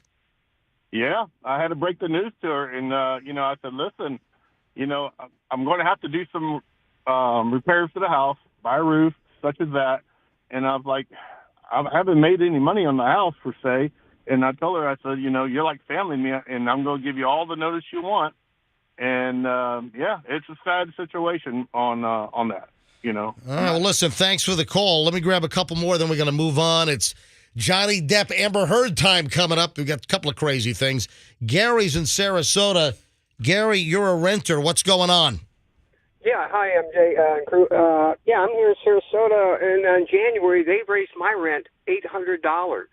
It was $1,250, and now it's $1,450, and now it's $2,250. Whoa, $800 a month. $100. I thought they were trying to get rid of us. I said, "You want us to move out? I mean, let us know." And they go, "Oh no, we've been there 10 years renting." So, what was their justification for jacking up your rent? Because that's the rates in the neighborhood, in our neighborhood. That's the going rate. Are you staying and shelling out another $800, or are you looking for something else? Well, we did what they said. We went and looked all around in the neighborhoods, and they had gone up some, but, you don't get any kind of consideration for being where you were. It doesn't matter if it's a year, 10 years, 20 years, like the gentleman just called. And Tampa is one of the areas where rents are going up the most, and just everyone's getting whacked right now. Gary, best of luck, and thank you for listening. Okay, thanks, MJ. Bye-bye. You bet. Chris, last call on this, and then we got to move on. We got a lot of stuff to do here. On this Friday, 8:25, here on the MJ Morning Show. Chris is in Tampa. Hi, Chris. Welcome. Hey, I love the show, guys. Thank you, Chris. So, mine went up from $925 to $1,450. That's a $525 increase. Jeez. And the reason they gave was that in Temple Terrace, Tampa area on Bullard Parkway, they're building subdivisions where they're building like 200 homes. And they told me that the families already got those homes leased, and they're waiting for them to be built. So while they're waiting, they're going to be renting. So they're basically taking advantage of the families that are coming down here. Yeah, well, hey, at least they're being honest, taking advantage of the people moving down to Florida. Listen, best of luck, Chris. Have a good weekend. I'm sorry about your increase. Thank you, bud. All right, thanks. And I got to get Michelle on the line for the Amber Heard Johnny Depp stuff because Michelle had another. What do you? Roxanne's trying to, in the middle of phone calls, Roxanne's trying to shove her cell phone in my face. You can't do two things at once. I do three things at once the entire show. Yeah, but, in your face. So what are you trying to hold up? Look what we are. We are identical IQ score twins. What? So you're the one-upper strikes again. You're interrupting our even segment Steven. by shoving your IQ score in our. Folks, if you're just listening now, I don't know, what, half an hour, 45 minutes? 45 minutes ago. 45 minutes ago. We talked about a woman who makes her prospective dates take an IQ test. She will not. She makes dates take a test. And, of course, most people think, oh, it's an STD test. No, it's an IQ test. The woman is very attractive. She's a model. And she's also very intelligent, and she makes her dates take an IQ test. And we were talking about IQ numbers, and Roxanne is trying to show me her IQ number. Yeah, it's interesting. It's the exact same as yours. When did you take yours? A year ago. She But took I it- also took them when I was a kid. She took it 15 minutes ago on a BuzzFeed link.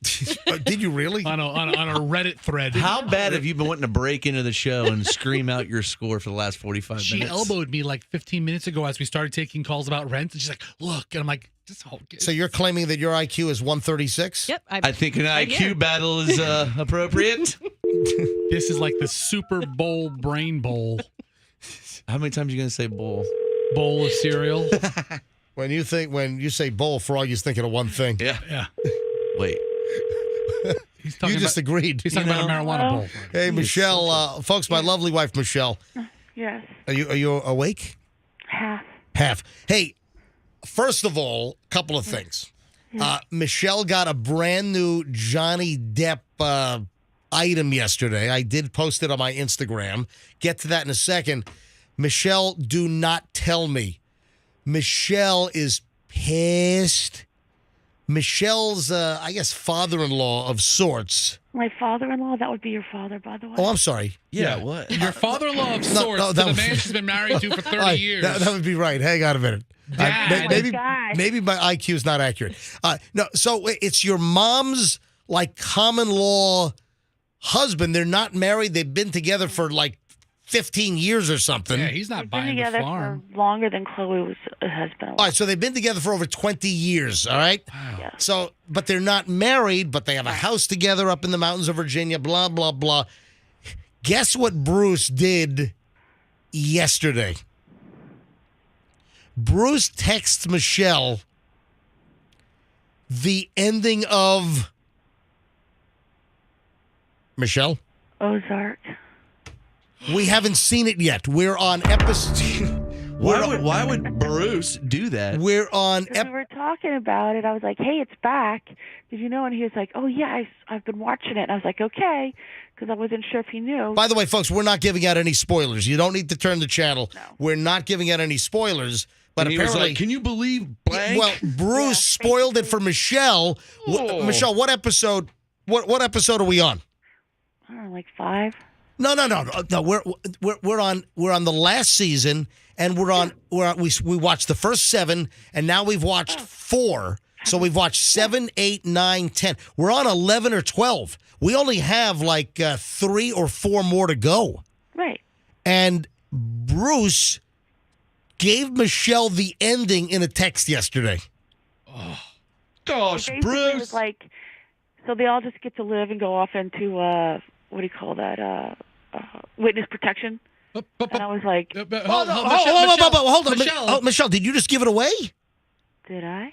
Well, I just dumped that. Are you nuts? Are you playing games now, Michelle? I mean, what's the all right. Michelle, I just said we're not going to give out any spoilers. That went over YouTube. Michelle is obviously Hold on, not Michelle. a Hold on. Did you just give it out? Did I? I don't know. Listen, Michelle, that's horrific. Michelle, I dumped you off the air but it still is on the MJTV video stream. Would I do that? I don't know. All right, so you sorta. All right. You kind of just did Well, hold or on. didn't. Well, hold on, Michelle. With what you just said, was Either that I did or didn't. Michelle? One of Hold the on. two. Did you just give it away? No. Oh, okay. All right. Fine. All right. I just dumped 10 seconds of the show. Yeah, I was really funny that 10 you, seconds. You didn't set us up or anything. Like, oh, they all do this. I'm like, what the hell did she just say? All right, hold on. I want now the delay's got to build up, and sometimes it's got like a bubbly sound when the delay's building back up. Hold on. Let me just give it some silence because the delay builds up quicker if there's silence. All right. All right, everybody be quiet. All right, for like 2 seconds. Okay, the delay's the delay's building back up. All right, Michelle, are you hungover? Did you have too many martinis last night? No, I don't drink martinis. You didn't get Liddy on Margaritas? Margs? No. No, we just had a bottle of wine for Cinco de Mayo at the house. Nice. Oh, we forgot to have tacos. And we were supposed to get tacos. Yeah. That's what I meant to tell you. Forgot dinner? That Donia's Kitchen on Kennedy is back open, and they've got there are new owners. So the lady that owned Donia's Kitchen, they closed for a while. So Donia's is back open on Kennedy in South Tampa, and I haven't been there since the new owner, so I got to try it out now. Don't you know it? It's supposed to be pretty good. So I'm looking forward. All right. So, Michelle, the reason why I have you on is we need to talk about Johnny Depp and Amber Heard, a couple of things from yesterday's trial day. And first of all, though, Michelle bought something new. Of course, we stirred up a schnitload of controversy with Michelle's Johnny Depp T-shirt. Of course, the T-shirt says "Justice for Johnny." I think controversy is the wrong word. And I think the word you're looking for is admiration. Michelle's not wearing a bra as she modeled the "Justice for Johnny" T-shirt as many. So what? Michelle. I said, Michelle, do you want to put on a bra? She's like, I'm in the house. I don't wear a bra in the house. And basically throw beads at you with that picture. Some people have noticed that.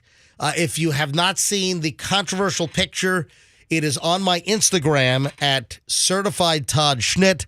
That's the word certified, and then TODDSCHNITT. My real name is Todd Schnitt, not MJ.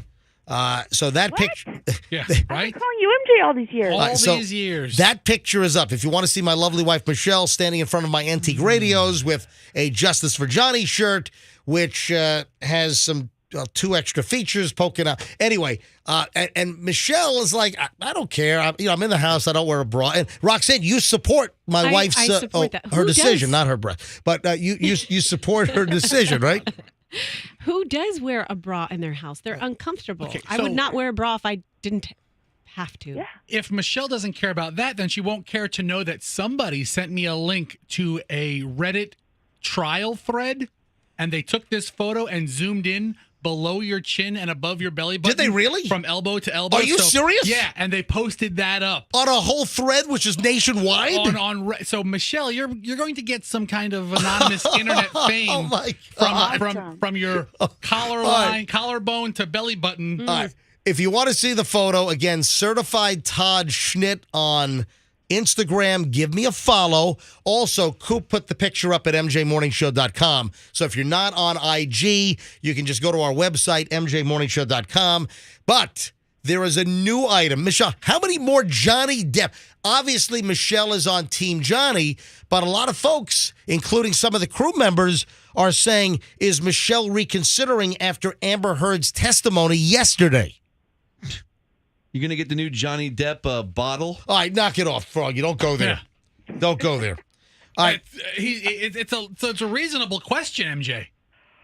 I mean, after yesterday's testimony, I think things took a turn yesterday. Even if she's telling a half-truth, how could you root for either of these degenerates? Michelle, is this the last item coming for a while that arrived at the house yesterday?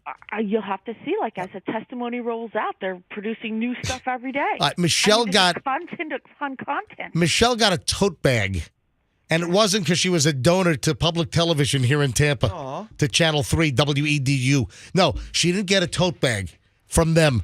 Michelle got a tan canvas tote bag, and it is imprinted with "Isn't happy hour anytime?"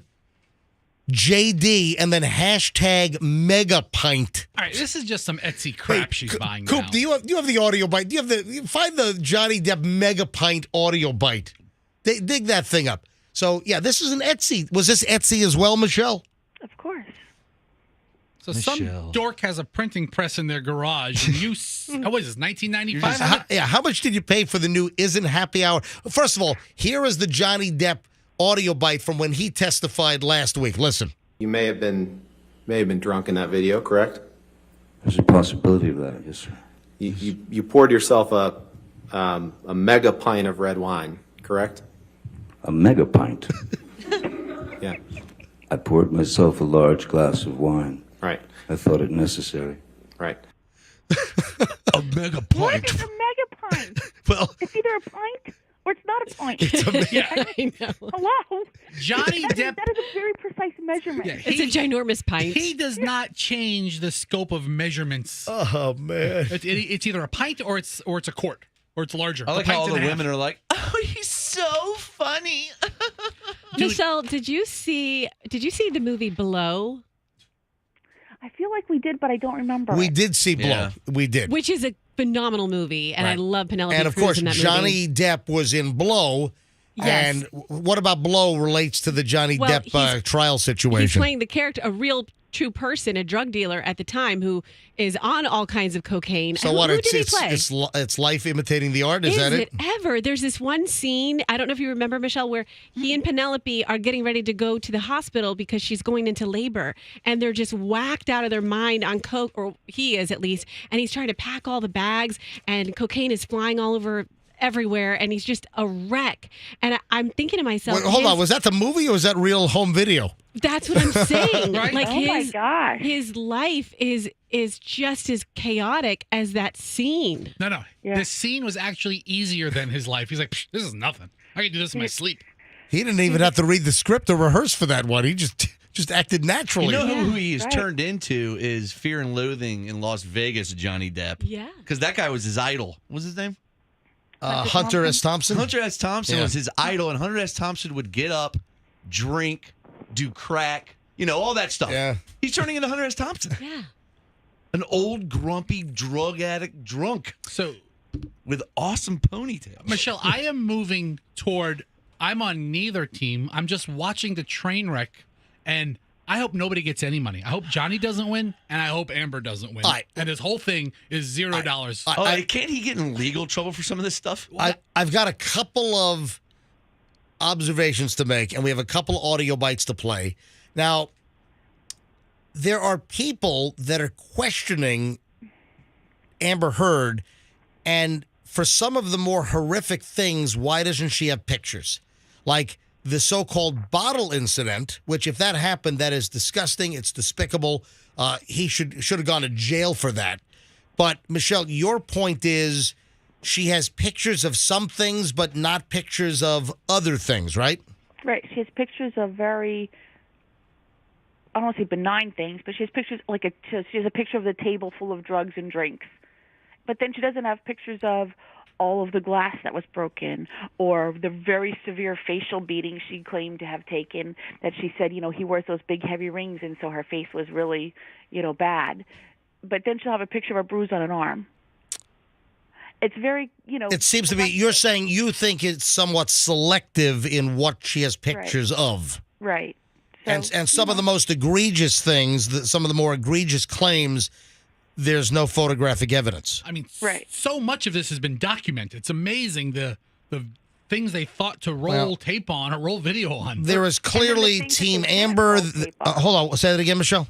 And then the things that she didn't roll tape on, or the things that she didn't take pictures. And that's what some people are saying. So there's clearly Team Johnny, there's clearly Team Amber, and what's trending is liabetes.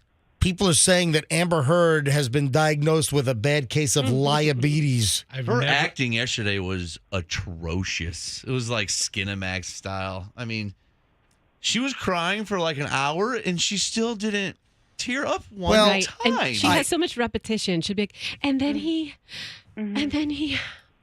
But her and then he hit crying me. was like it's yeah. And then when he noticed walked, the repetition too, like the repetition and how she delivered a lot of the it's so information. Now, we've got some audio to play. there is some speculation. Do you guys, what do you guys, I got Fester and Roxanne doing their own show. What are you guys communicating on over there? Top secret right now. Okay. Okay. All right, you guys are scheming something. Listen. All right, but listen. Keep going with your liabilities over there. Listen to me. There is a kind of a theme, and people are talking about this online. There are people that think that Amber Heard snorted coke while she was on the stand yesterday. Oh, this is a rumor that's been spread? All right, Michelle, go ahead and tell the story. She had a tissue in her hand, and I guess while they were doing one of their, million sidebars, she did something with the tissue in her hand because she looks down and does something. Then she puts the tissue up to her nose, and she doesn't just wipe her nose normally. She awkwardly kind of covers and puts the tissue almost up inside of her nose and holds it there for a second and takes a big. It looks like it looks like she takes a sniff instead of blowing up. Afterwards, she keeps going like that and kind of covering her nose, and people are like, she did a little bump while she's on the witness stand. But did you notice? I noticed Johnny Depp doing that with a tissue too, and I thought to myself, I'm like, if he's gonna do coke, I mean, that's probably the way to do it. Do you think they're doing tissue coke during the trial? Michelle, did you see Johnny Depp do it a few times? He did. You know what? Now that you say that, he did have a tissue in his hand yesterday, and I thought, what the heck is that? And he was doing both nostrils. He was going like this. Yeah. Like that. I'm Can like, you imagine? Maybe that should be a thing. You know how they sell puffs with the tissue with the lotion in it? This could be just tissue with coke bumps in it. It doesn't sound like Johnny Depp can go an hour without a drug. So here is the audio where it is being speculated that she did a coke bump up her nostril while on the stand yesterday in Northern Virginia. Listen. Mental condition. It doesn't. It's still hearsay, Your Honor. May we approach you? All right. Did you hear the little sniff? There was a little sniff there. Now, she pinches her other nostril. Now, the video that we have, the video clip is somebody took their camera phone and they kind of went close in on her on the TV screen. Coop, did you get the video up on our website? Do you have it? Yeah, it's online now. All right. If you go to mjmorningshow.com when you get a chance, go to our website, mjmorningshow.com, and you can see Amber Heard on the stand where people are saying, man, she just did a bump of coke up her nostril while she's sitting on the witness stand. Which, I have no idea. Oh, my God. You see it? I've never done coke, but that sort of looks like how I've seen it done in movies. Well, and they would know, right? I mean, she pinched one nostril. Yeah, exactly. Why would you blow your nose that way? I don't know. And she's not blowing. She's and afterwards, she's inhaling. licking her lips and her teeth. Oh, God, she just No, hold on. Can I see I don't it? think she licks How do her. I see it? It's on mjmorningshow.com. She licks her lips afterwards. She's like, It's mjmorningshow.com. That's mjmorningshow.com. Roxanne, you can see it the same way all of our listeners can see it. Go to mjmorningshow.com. I'm looking through. There's so much Amber Heard, Johnny Depp stuff, but I just found another thing. Apparently, she posed for a picture. Did you see that on the stand? I did not see that so one. If you go to the tweet that I have on our website, there's a whole thread of all different kind of Amber Heard stuff. But I'm looking at one video, and there's a quick flash that comes from under her face, and it looks like she posed for a picture while she had the tissue up to her nose. Unbelievable. Really? There's just so much. All right. Now, 2 more audio bites, and then we got to move on. The other 2 audio bites is apparently Amber Heard had a role with James Franco, and I didn't know this, but Johnny Depp hates James Franco like poison. All right, I think everybody hates James Franco, so I don't really hold that Now, against JD. wasn't James Franco canceled? Yeah. Yes. He was an He's a instructor at a scumbag. college, and there was allegations that he had things with students, I think. Mm-hmm. All right, well, here's the audio. Here's the James Franco exchange yesterday in court. Johnny Depp and Amber Heard. Tell the jury what Mr. Depp said. He was mad at me for taking the job with James Franco. He hated James Franco, and was already accusing me of kind of secretly having a thing with him in my past since we had done Pineapple Express together. Oh, Pineapple Express, that's right. I hate Franco. She's like, I hate. Did you see that repetition again? Well, she's dramatic. It's like she's totally overacting. And don't a lot of people hate James Franco? And scene. I can't stop watching her do a bump of coke. I've watched it 5 times. That's totally what she's doing. Froggy is watching the video over and over again on his phone right But now. where is it? Does she have a little compartment? I don't understand. Well, she like looks in the tissue to see where she hit it. She made like a little coke well or something. Yes. Yeah, that's the thing I didn't understand. I'm like, she like fiddles with it. She's looking at like most people don't. You don't fiddle with the tissue. Folks, go to our website. Go to our website. Look at the video, and you decide: is Amber Heard doing a sniff of coke, a bump of coke, on the witness stand yesterday? And then you wouldn't after you use a tissue to blow your nose, you wouldn't need to wipe it with your hand because that's what you've just used the tissue for. This is the greatest thing ever. Froggy, he's watched it 300 times already. I'm just talking about this whole thing. It's just. All right, one last audio bite before we move on. They're both done, right? Movie-wise? I don't know. I don't know either. Michelle, after the bottle testimony and what allegedly... He's not going to be in the Laverne and Shirley remake. Yeah. So after... Michelle, are you still...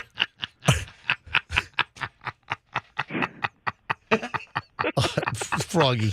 You either got that joke or you did it. We're never going to repeat it. That was inappropriate. But you either got it or Terrible, you did it. terrible. That was inappropriate. Terrible, sorry. All right, Michelle, are you still Team Johnny even after the testimony yesterday? I gotta hear his the cross on her. I mean, they are saying that her story has grown and grown and grown, and that details and facts have been layered. Like every time, it's kind of like what is it? Every time you tell the story, a new fact is added. His team. There was one point in the courtroom yesterday where his lead attorney, she said something on the stand, and he did that fist like we got her now, and turned around and looked at his team behind him and looked at Johnny like, okay, this is it. So, you don't know what they're gonna cross her on. I mean, if she had her chance to tell these stories a million times, right? She's already been deposed. She's already talked to her lawyers and his lawyers, and they know exactly what. I mean, nothing she said yesterday was a surprise to them people, right? They've already talked to her. So, but now that she said some things, maybe she said them differently, and then we'll see what they do with her on cross. All right, final audio. Well, I might have 2 more audio bites. The moaning, the groaning on the airplane. This is the best. It came back yesterday. Sounds like a skunk ape. I mean, Michelle, describe this. Michelle Michelle, describe this. It's kind of hot to have your husband, groaning like an animal in the bathroom of a plane. Of an airplane. Allison likes you. This was apparently on a flight, and what? She's claiming that he was like stoned out of his mind again? Drunk, too. And drunk, and they played the audio again of Johnny Depp on one of the private plane flights, and this is the noise coming out of the bathroom where Johnny Depp had locked himself inside. Is that correct, Michelle? Yeah, like an animal giving birth. You can hear the plane whirling. You can hear the ambience of the plane noise. How old is this guy?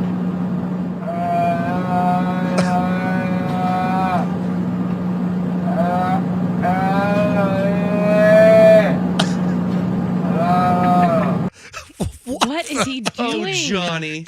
Dude, just when I think I'm a mess. All right. So boy. The acoustics in airplane bathrooms are really good. I gotta put some music to that. It's like thunder. Thunder. Yeah. Yeah, I mean, what's so strange about that? That's incredible. So we have Ashley. She wants to comment on the bruises. Apparently, she saw TikTok, and that's fine. she'll tell you more. To wear a backless dress. Hang on. Ashley is on the line. Hi, Ashley, listening to the MJ Morning Show. Hello, welcome. Hi. So the bruises are on her eye and her lip. They've shown pictures from her in the past with the same bruises on her lips from her lip injections. And a guy brought up pictures from a doctor's website of those same identical bruises from getting the injections around the eyes. At the corner of the eye, it shows a little pinprick in one of the pictures she took. And, yeah, they're from her injections in her face. So, wait a minute. You're claiming, or it's being discussed, that the bruises are from either like filler or Botox? Yes. And my cousin gets lip injections, same looking bruise. Wow. And it looks like ate up a little bit. Wow. Also, I saw a thing yesterday right before I went to bed where it showed the same picture of her with very limited bruising, probably like what Ashley's describing there, and then the picture they posted on the cover of the Sun was completely bruised up face, like crazy. Wow. And they're saying that the Sun actually edited it. Yeah, they edited the images. And then the with her supposed broken nose, the next day she was on James Corden show. And there was no swelling on her face. And I'm sorry, no amount of makeup is going to hide a broken nose. All right, so Ashley, you're saying you don't believe Amber Heard at all. I believe her as much as I believe I'm the Queen of England. Well, there you go. All right, hold on. Hey, Ashley, you don't believe anything she's saying?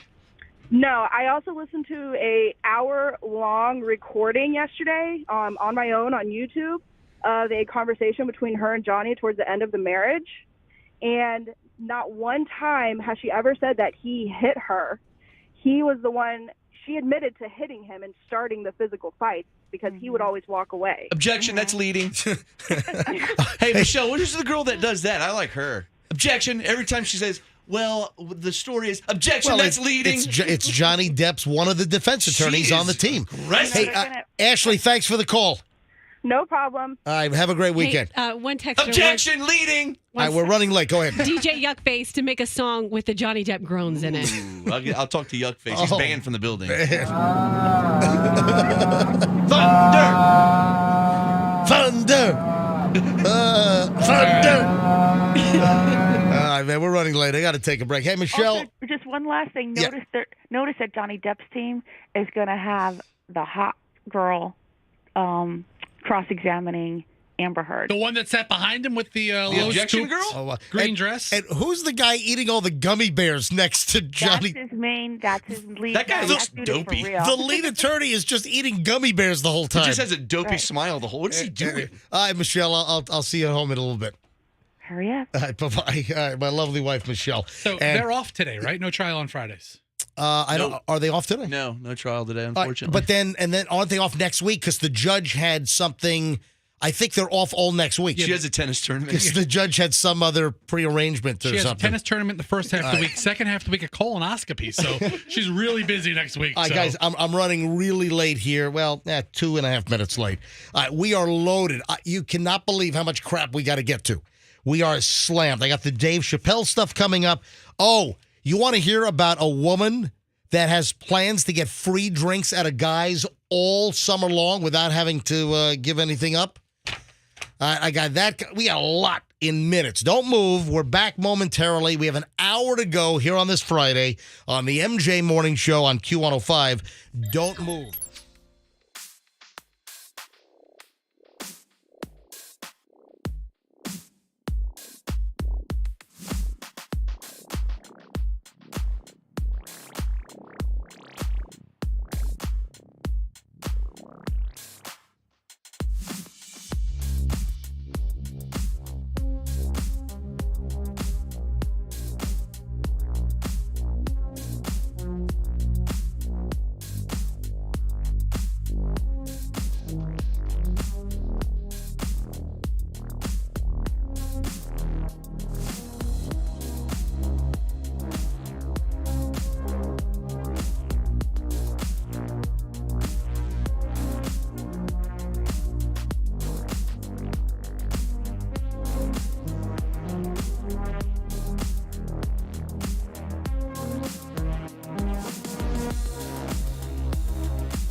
of love. It is the MJ Morning Show. This is Q105. It is rolling up on 9:02 here on this Friday.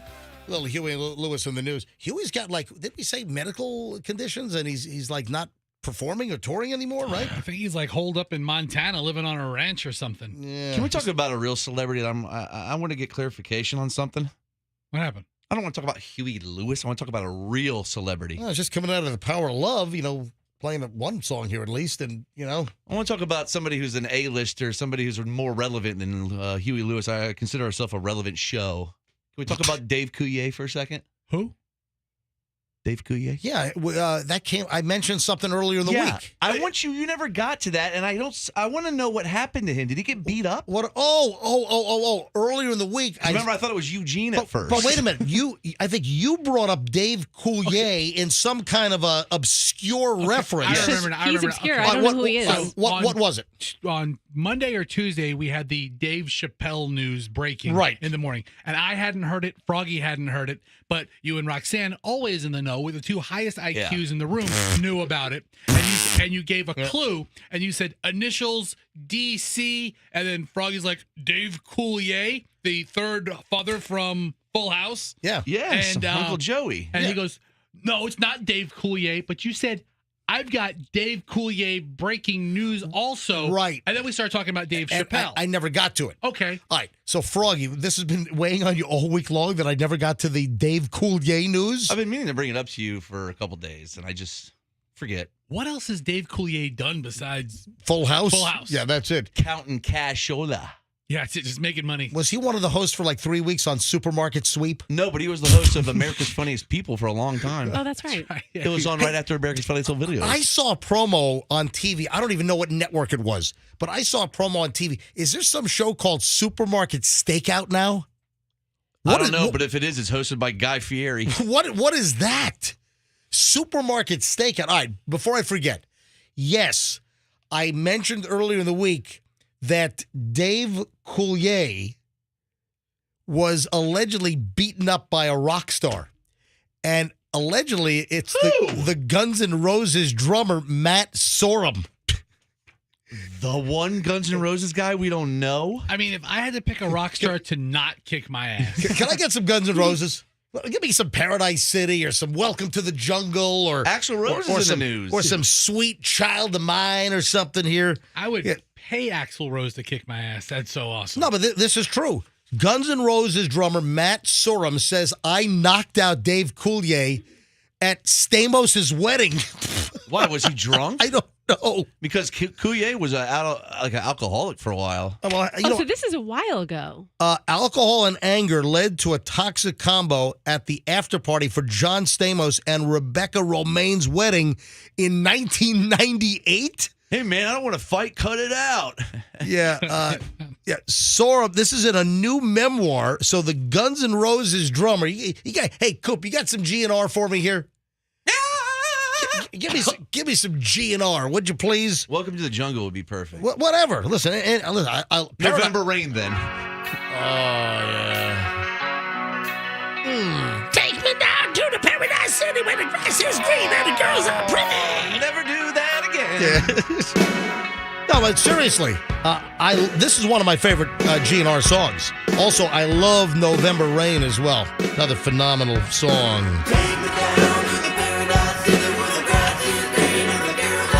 All right, so here's the deal. A new book is out, a new memoir called Double Talkin' Jive. It's coming out in a couple of days, and he says that he had been invited to the Full House Stars 1998 nuptials to Rebecca Romaine at the Beverly Hills Hotel, and he recalls how he attended, and they started to do shots in Dave's kitchen almost as soon as we arrived. So there was an after party after the wedding. It was an after party after the wedding. They started to do shots at Dave's house, and he couldn't find his girlfriend, so he started looking for her, and Sorum found her naked in the jacuzzi with 3 random guys. And somehow it ends up with the Guns N' Roses drummer decking Dave Coulier at his wedding after party. So the drummer finds his girlfriend in the hot tub naked with a bunch of dudes. Right. He gets pissed, launches a flower pot into the jacuzzi. So Coulier, being a cool guy, is like, hey, what's the big? Hey, everybody, let's just calm down. And then boom, knocks him right out. Was she in the hot tub with Dave Coulier, Bob Saget, and John Stamos? She wishes. Stamos got married that day. No, the twins were in there too. Oh. They're all grown up though.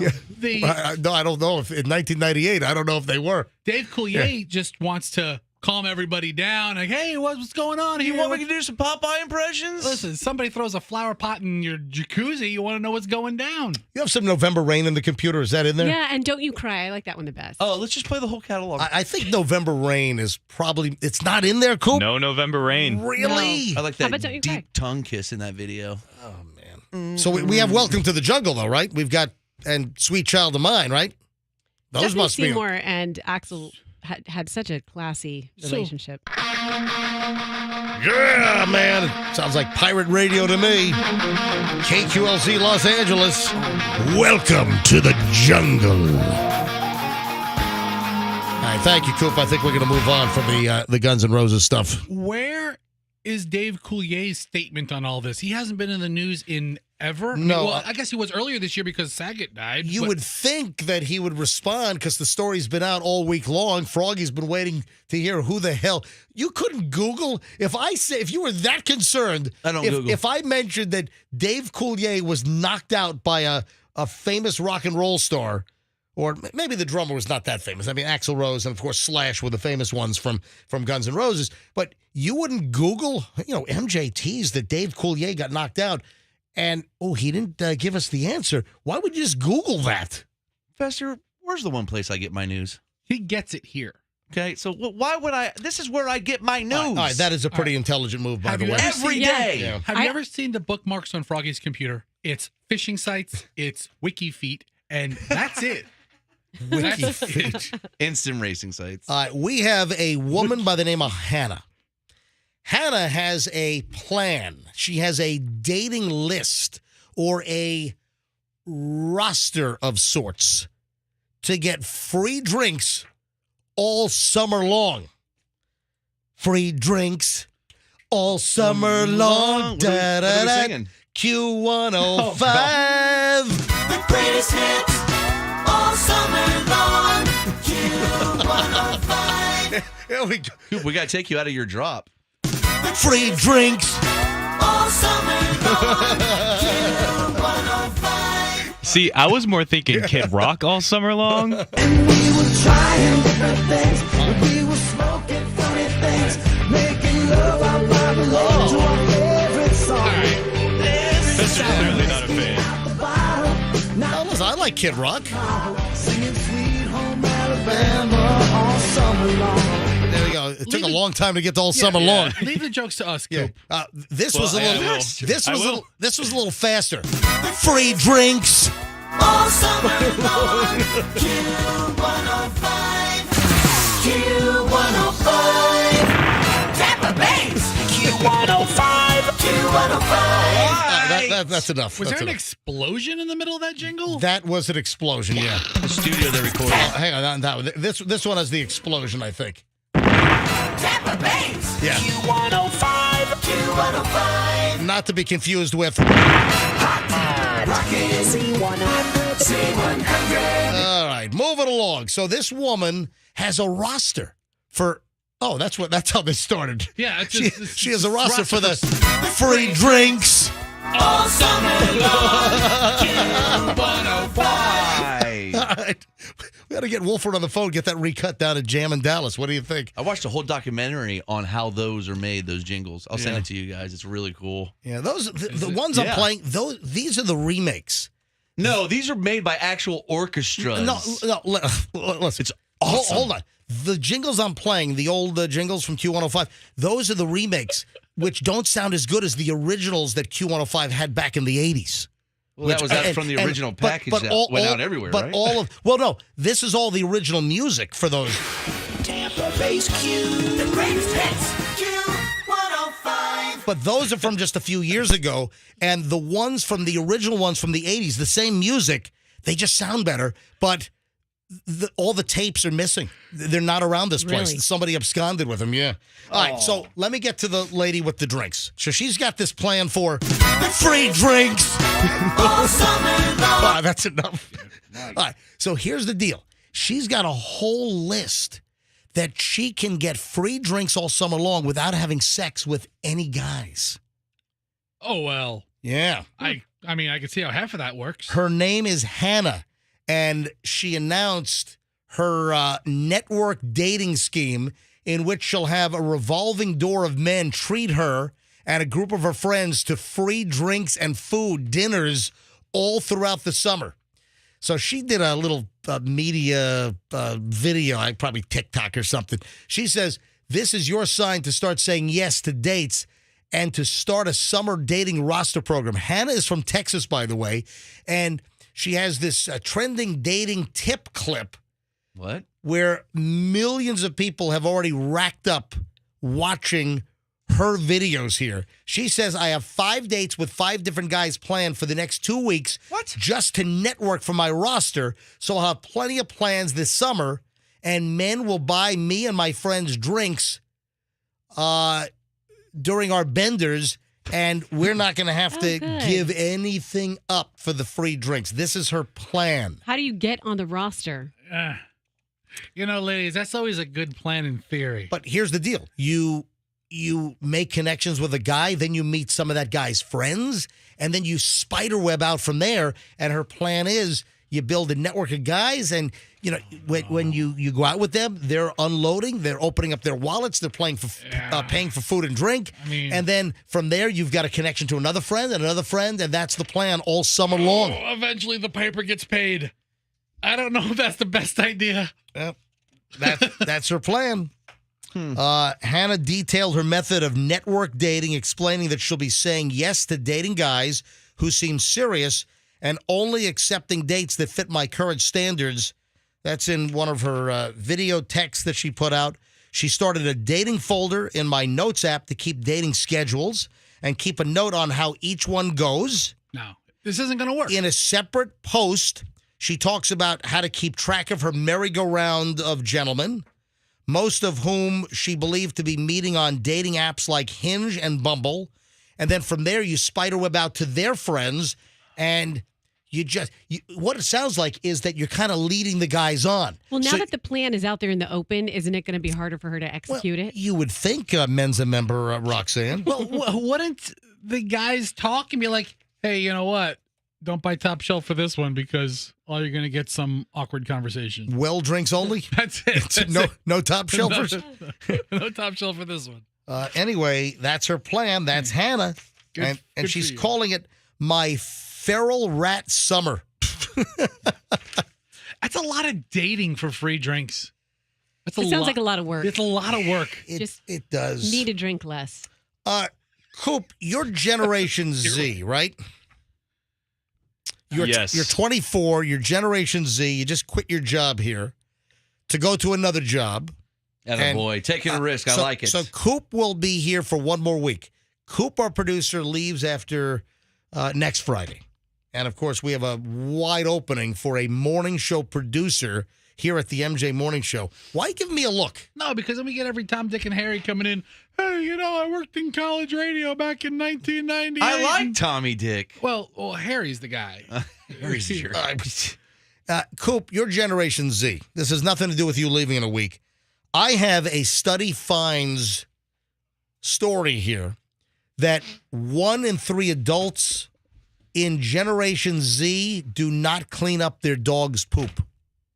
That Generation Z are not pooper scoopers. That's outrageous. Per se. I don't have a dog right now, but back in the day when I had the Chihuahua, How long has your Chihuahua been missing? Well, he's not missing. He's dead, you jackass. Kicked the bucket. How long? No, 2 years. It's been two and a half- years. Before the morning show. Before we came back, I didn't know that. I thought your little Chihuahua, was it Ralphie? What was the dog's name? Bailey the Chihuahua. Bailey, not Ralphie. Summer Bailey. of 19. Oh, wow. I took him to the Asian vet in Town and Country, and he The Asian vet? I can't believe how long that thing lived without getting squished. As opposed to the Eskimo vet? No, he's a great vet. Why do you have to say the Yeah, Asian how vet? about you just took him to the vet? Well, no, because that's the name of the place. Well, the guy we had this whole exchange, and he's like, "Well, sir," then he put the dog down. Why do you have to say? Why do you have to say Asian vet? I actually know the vet you're talking about. He's really And he's in fantastic. Town and Country. He's an amazing vet. Right, I'm sure he's a great vet, but why do you have to qualify with Asian vet? I mean, you want to get canceled? It's just being factual. Cued me off to who he was talking about. Yeah. All right, the fantastic Asian vet in Town and Country. It was wonderful. I mean, it's not a massage place. All right. Coop, do you have a dog? Have you ever had a dog? So I grew up with dogs, but I've never had like my own personal dog. But if I did, I would clean up the dog poop. I would hope so. And I have a lot of questions now because like, who are they surveying? Are they just going up to random people like, how old are you? Do you clean up your dog's poop? They polled 1,000 people. Never question the poll, And Coop. one of the things that came out of this poll is that Generation Z, 33%, 1 in 3, do not clean up their dog's poop. I hate that. I hate when you're walking through the neighborhood and people just listen. I think I've got poop bags in my pocket right now. Hey, this is like this is like Let's Make a Deal. You know the TV show? Yeah. All right, I'll give you $100 if anyone has a poop bag in their pocket. If only you'd been in Johnny and Amber's bedroom. Hang on a minute. Right here. I got it. $100. Oh my God, you do. I do. Nobody bet you. Yeah. I've got How loud is that bag? I've got 2 poop bags. Look, I got my hand up in the poop bag.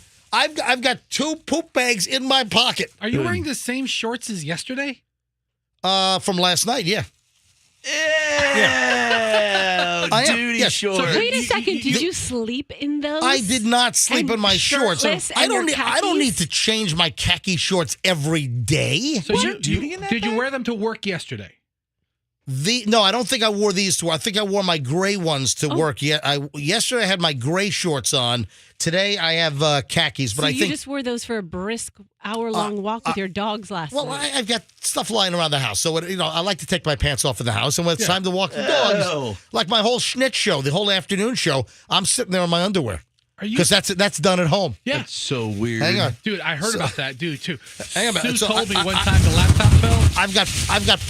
I've got poop bags on both hands right now. We see. You see? Look at this. I can do a poop bag puppet show. Look at hello. Hi, it's That's the worst puppet show ever. There's going to be duty in me later. It's like the puppet show at the blind school. It's like awful. folks, if you're watching MJTV, you can see the poop bag puppet show. Hello, how are you? My name is Polly the Poopy Bag. What we gonna ask, Fester? I don't know.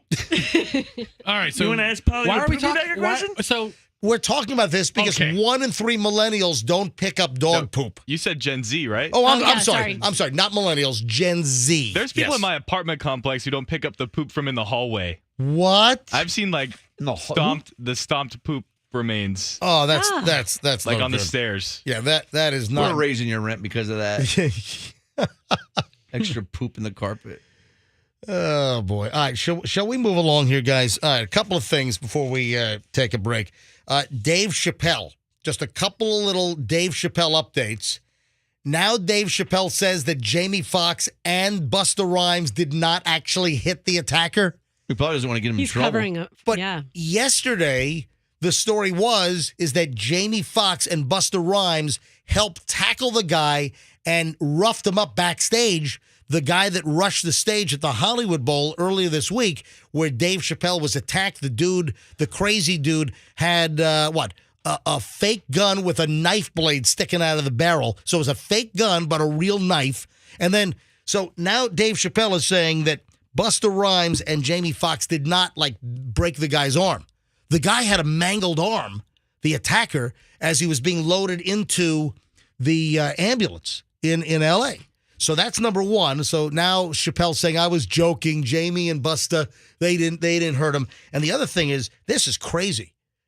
The L.A. District Attorney's Office is not going to charge the guy with a felony. What? He's charging at Chappelle with a knife. They're only going to hit him with misdemeanors. So they're not going to charge him. The L.A. District Attorney, they're going to pass the case on to just what? The lower city attorney's office? That's all right. Let you guys handle What? it in misdemeanor court. What is going on out there?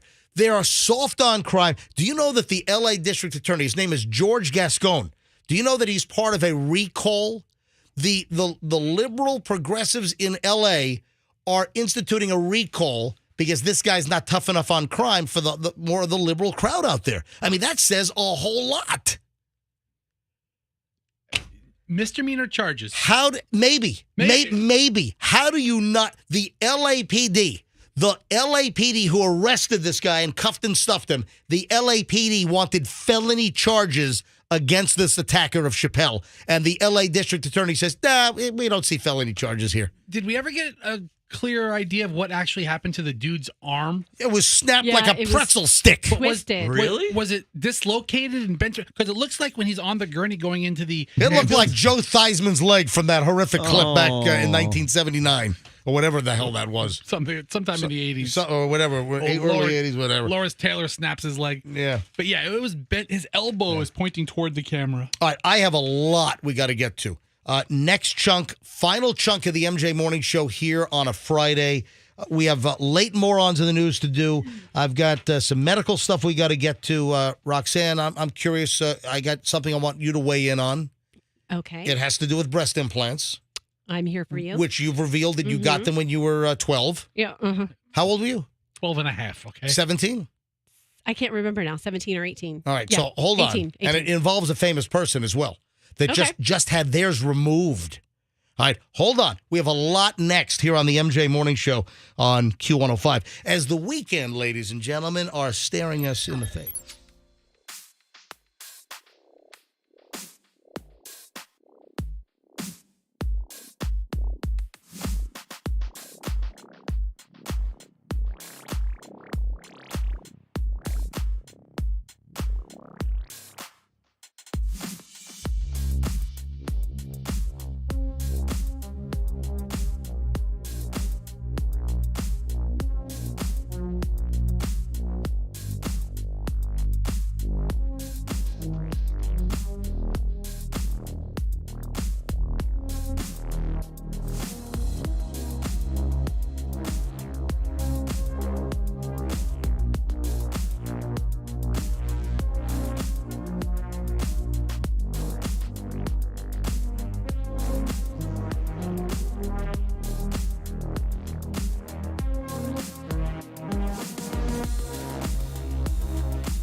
at the MJ Morning Show.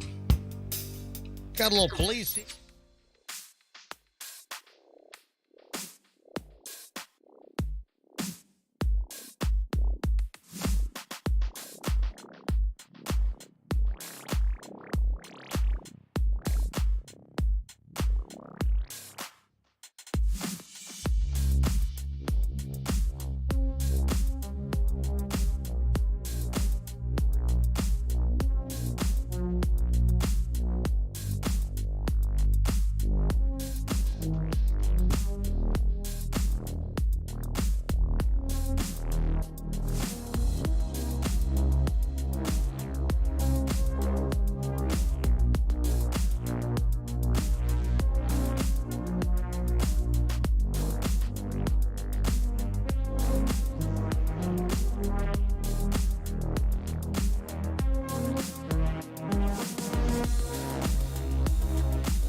Producer for one more week, and then I guess we got to find the new producer for the MJ Morning Show. You know, the good news is I've kind of always been my own executive producer. Wouldn't you agree with that, Fester? No, Fester does all the work.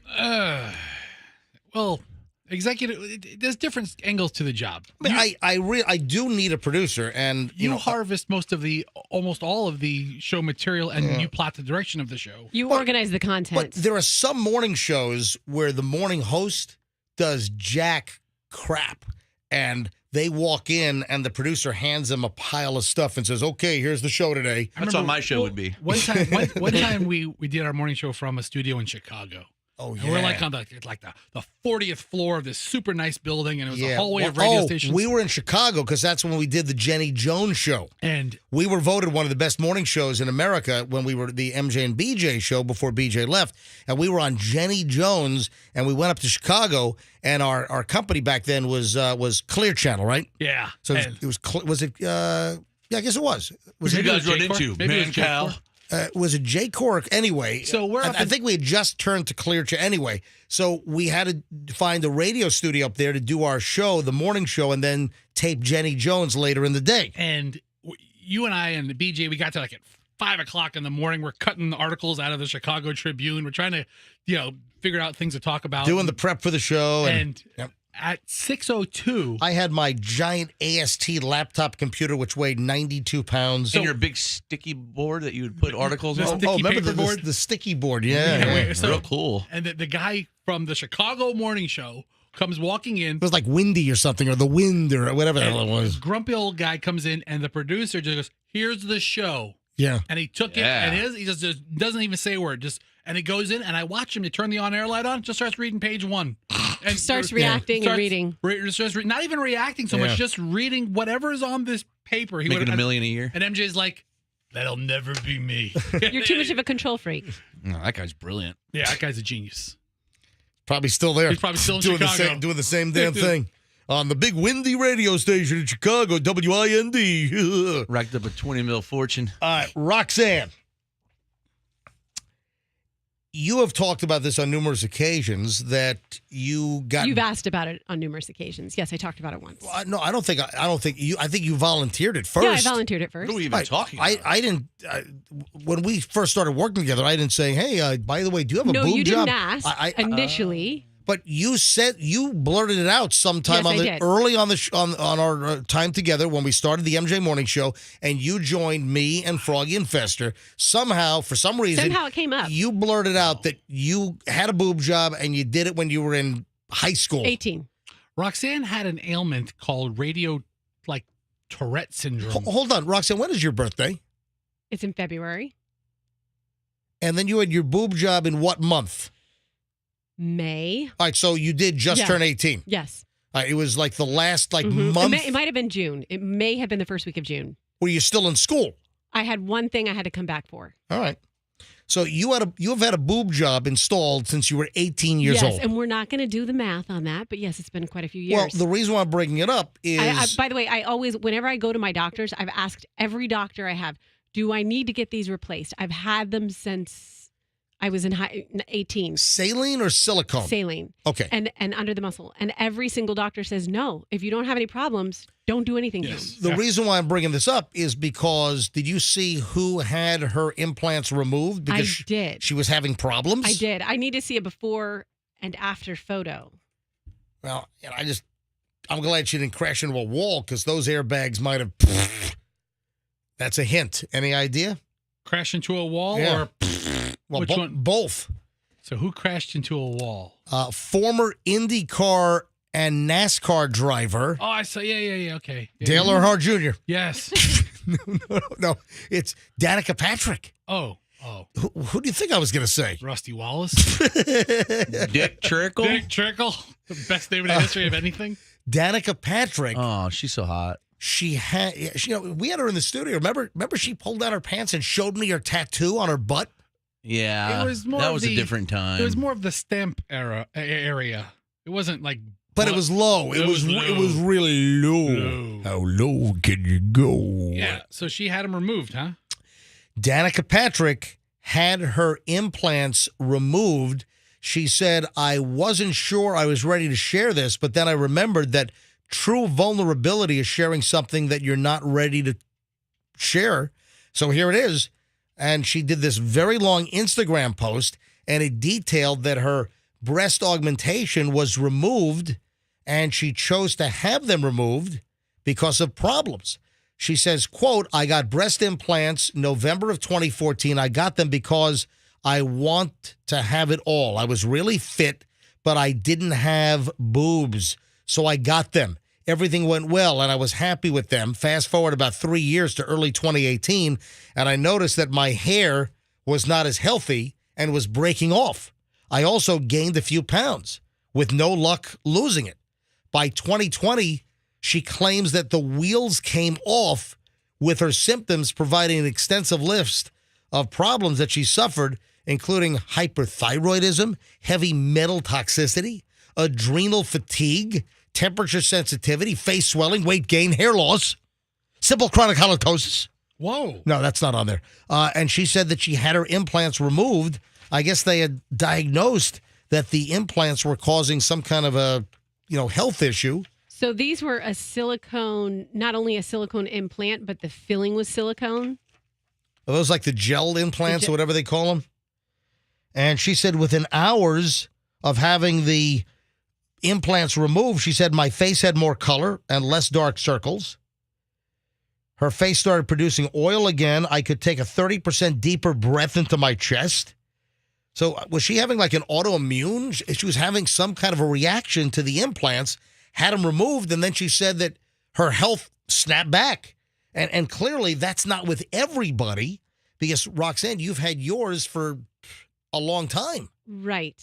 Yeah. I mean, and again, I'm trying to figure out if she had the silicone inside, if the liquid part was silicone, or if it's just the casing that was. But I mean, good for her that she figured out her problem, diagnosed it, and got it taken care of and is feeling better. Danica Patrick. I remember she was a sweetheart. When she came to visit us in our studio, maybe she's got some toot on her. Maybe some 12, 14. It was a while ago, probably 12 years ago, 13, 14. She was really nice. She was great to us, yeah. Terrible driver. I interviewed her in person. She was nice to me.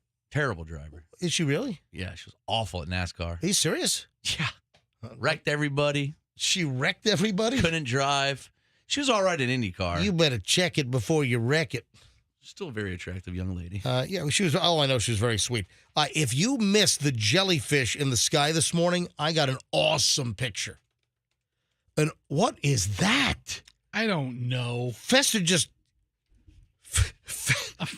What is that? I'm not sure. Fester. I'm not sure what I'm looking at. Is that from Paul Delgado's Facebook feed? I don't know. I'm trying. Yeah. Paul Delgado. Hold on a minute. Paul Delgado. Hang on a minute. That's not real. I'm not even reading the whole thing. Is he alive? Hang on. I'm calling Paul Delgado. Hold on. Fester, pick up line 7. Hurry up. Pick it up. Hurry up. It's been a killer Cinco de Mayo party. I'm calling Paul Delgado. Fester somehow is on Paul Delgado from Fox 13's Instagram, or is that Facebook? His Facebook page. And Paul Delgado has a toilet bowl that is exploded and is charred like there's a fire. If you read the my God, he's pointing out that water is an electric conductor. So this toilet was blown apart by a lightning strike? According to Paul's description here, it's a comical picture of a bathroom where the toilet is charred and exploded. Hold on. I try to call him on the studio line, but he might not recognize it. It could be asleep. He works late. Nah, it's 9:41. He's, I'm calling him on my cell phone. So it says here, according to Paul's narrative, that water with minerals is a good conductor of electricity. A lightning bolt struck a vent, traveled through the water line, and then essentially blew up a toilet. Oh, my God. This is a crazy picture. He gives no context as to when it happened or how it happened. So to answer the question, it happened in an apartment in Okmulgee, Oklahoma. Oklahoma. Sounds like some Indian name. So don't be in the shower or on the toilet during thunderstorms. Yeah, he's not picking up. Maybe he's sleeping. Let me send him a text real quick. Call us about exploded toilet. So this picture was first put out by 800-990-1047. You don't need to read us the text as you type it. So I'm sending Paul a text. Hey, Coop, watch the lines for Paul Delgado from Sky Tower 13. Yes. Indiana, or let's say the Oklahoma Fire Department put this picture out. Oh, my God. That is crazy. A local reporter shared it. And the toilet looks like it was like blown apart and like on fire. This is the craziest toilet. I've heard of the explosive issues in the bathroom, but this is ridiculous. Yeah, this is a mess. And it's blackened, charred. The wall is charred. This was like a bomb went off. Yeah, this is a big explosion. Lightning. Listen, there are bombs that have gone off in toilets in the past, but not like this. Anyway, what was I saying? I don't even know. I was saying that I took a great picture of the jellyfish last night, or I'm sorry, early this morning. And this is, my photo I think is fantastic. The jellyfish was created from the SpaceX satellite rocket launch at 5:47 this morning. So at 5:47, at the Cape, they send up a SpaceX rocket with more of these Starlink satellites. And while it was still dark and sunset was not until like 6:44 this morning, when the rocket gets up to altitude and you get the curvature of the Earth, that there is some sunlight from the sunrise that we can't see yet on the ground that strikes the particles that are in the air. And because the conditions were right time of day, atmospherically, there is what appears to be like this giant, like alien-like jellyfish blob that is illuminated with like light streaks coming out of it. And I stopped and took a picture of it this morning at 5:04. I was running a little late this morning.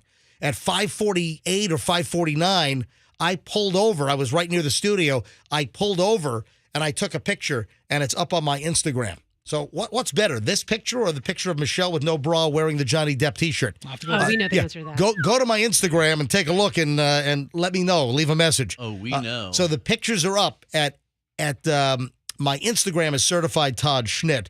That's Certified TODD SCHNITT. Certified Todd Schnitt on my Instagram. Take a look and give me a follow while you're there. And of course, the morning show Instagram is MJ Morning Show. Give us a follow in both places. All right, before we get at it, one of the dog poop issue. Now, last segment of the show, I was talking about there's a new study out, and millennials will not pick up after their dogs. No, Gen Zers. Oh, what? Why do I keep saying? Thank you for correcting me. It's Gen Z. So Gen Z is younger than millennials, and millennials, 33%, a third of Generation Z, a third of Gen Z will not pick up after their dog poops. There was some kind of survey on this. It's disgusting. And this reminded me, and I had to go find it. I saw this earlier in the week, and I didn't print it out, but I just found it and printed it out. The Tampa Bay Times, Christopher Spada, who's a writer for the Tampa Bay Times. In fact, he wrote the story about the MJ Morning Show return. Yeah. I think he did the podcast. Remember when we came back with the podcast, and then I think he wrote a story about that, and then wrote a story about us returning to Q105, and he wrote a story, and the headline is it okay to put dog poop in a neighbor's trash? Tampa Bay debates. No. So think about it. I'm walking down the street. I'm walking my dogs as I do every single night after my afternoon show, 6 o'clock, 6:15, 6:30. I'm walking my dogs, both my Jack Russell Terriers, Gatsby and Scout. We go for a 2.5 mile walk every single night. And I have the poop bags, which I still have in my pocket, actually. And I have the poop bags just in case. The question is it then okay if you're walking the dogs to take the poop bag, and if it happens to be trash day and the neighbor's trash can is at the curb, is it okay to put the poop bag in the neighbor's trash can? Well, if I saw someone putting anything in my trash can, I would assume it was like a murder weapon they were trying to dispose of. Really? She'd fish it out and make sure it is what it is. I put stuff in my neighbor's, like, if I have collected a bunch of wine bottles, and I don't want my garbage man to think I'm a wino, so I put it in my neighbor's trash. And make him think he's the drunk of the Yeah. neighborhood. All right, so the question is is it acceptable or is it taboo to put your dog poop bag into a neighbor's? I'm walking, I'm half mile from my house. Gatsby's got to go. I pick it up. I put it into the little poop bag here. I see a trash can. It happens to be trash day the next day or whatever the story is. Is it okay to then take that poop bag and drop it into the neighbor's trash? All right, there's a clear divide between okay and not okay. Should we take calls on this? Yeah, let's do some late calls. 800-990-1047.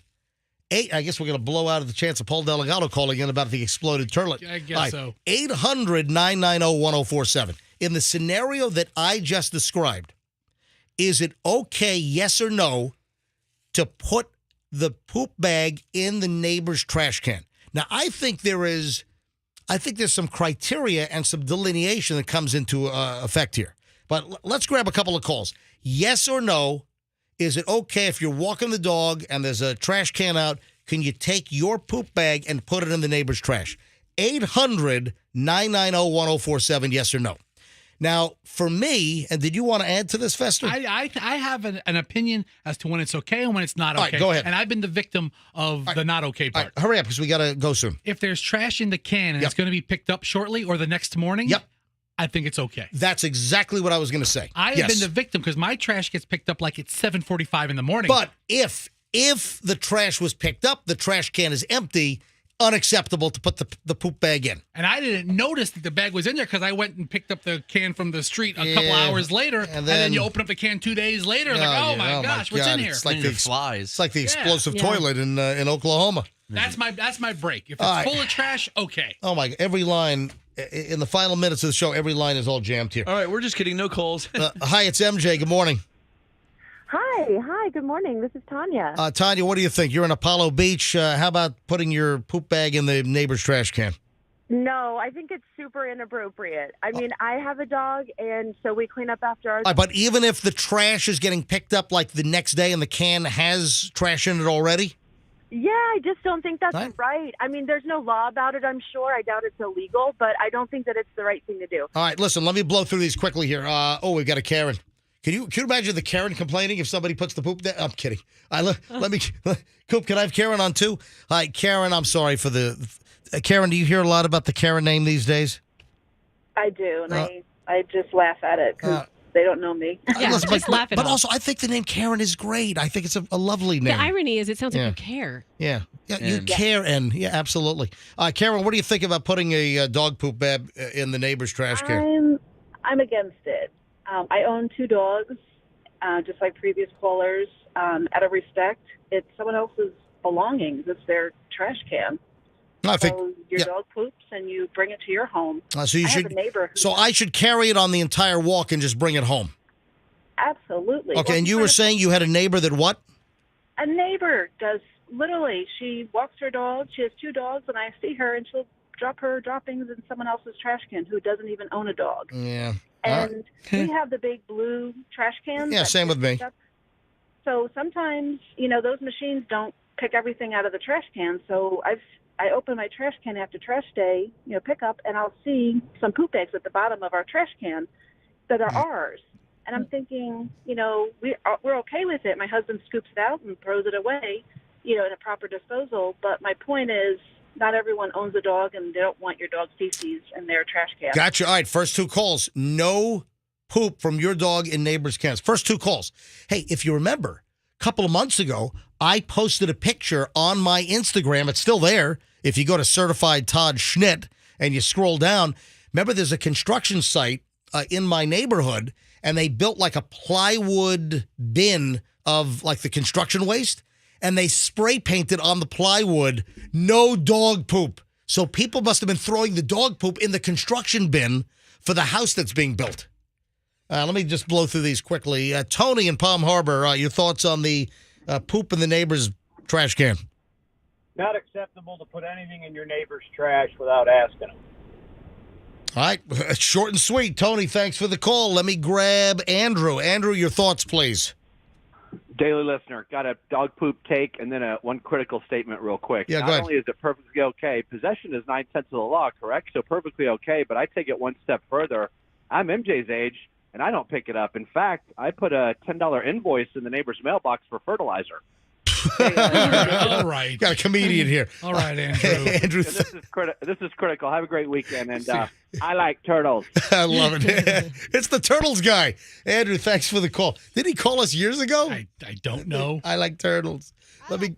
Yeah, you go. Louder. One more time. I like turtles. One more time. I like turtles. There you go. Will is in Tampa. Will, quickly, go ahead. Yeah, man, when your garbage is on the side of the street, it's actually not your garbage anymore, so you can pretty much put what you want in there. Oh, yeah. I've heard that. That's a technicality. I don't want you walking around having to tote poop, and I'd rather you not throw it on the ground. Just throw it in the garbage. It's a trash can. I mean, I do keep a bag. I do walk with the bag. Hey, buddy, thanks for the call. All right, finally, Laura, I've got 10 seconds. Laura, go ahead. Hi.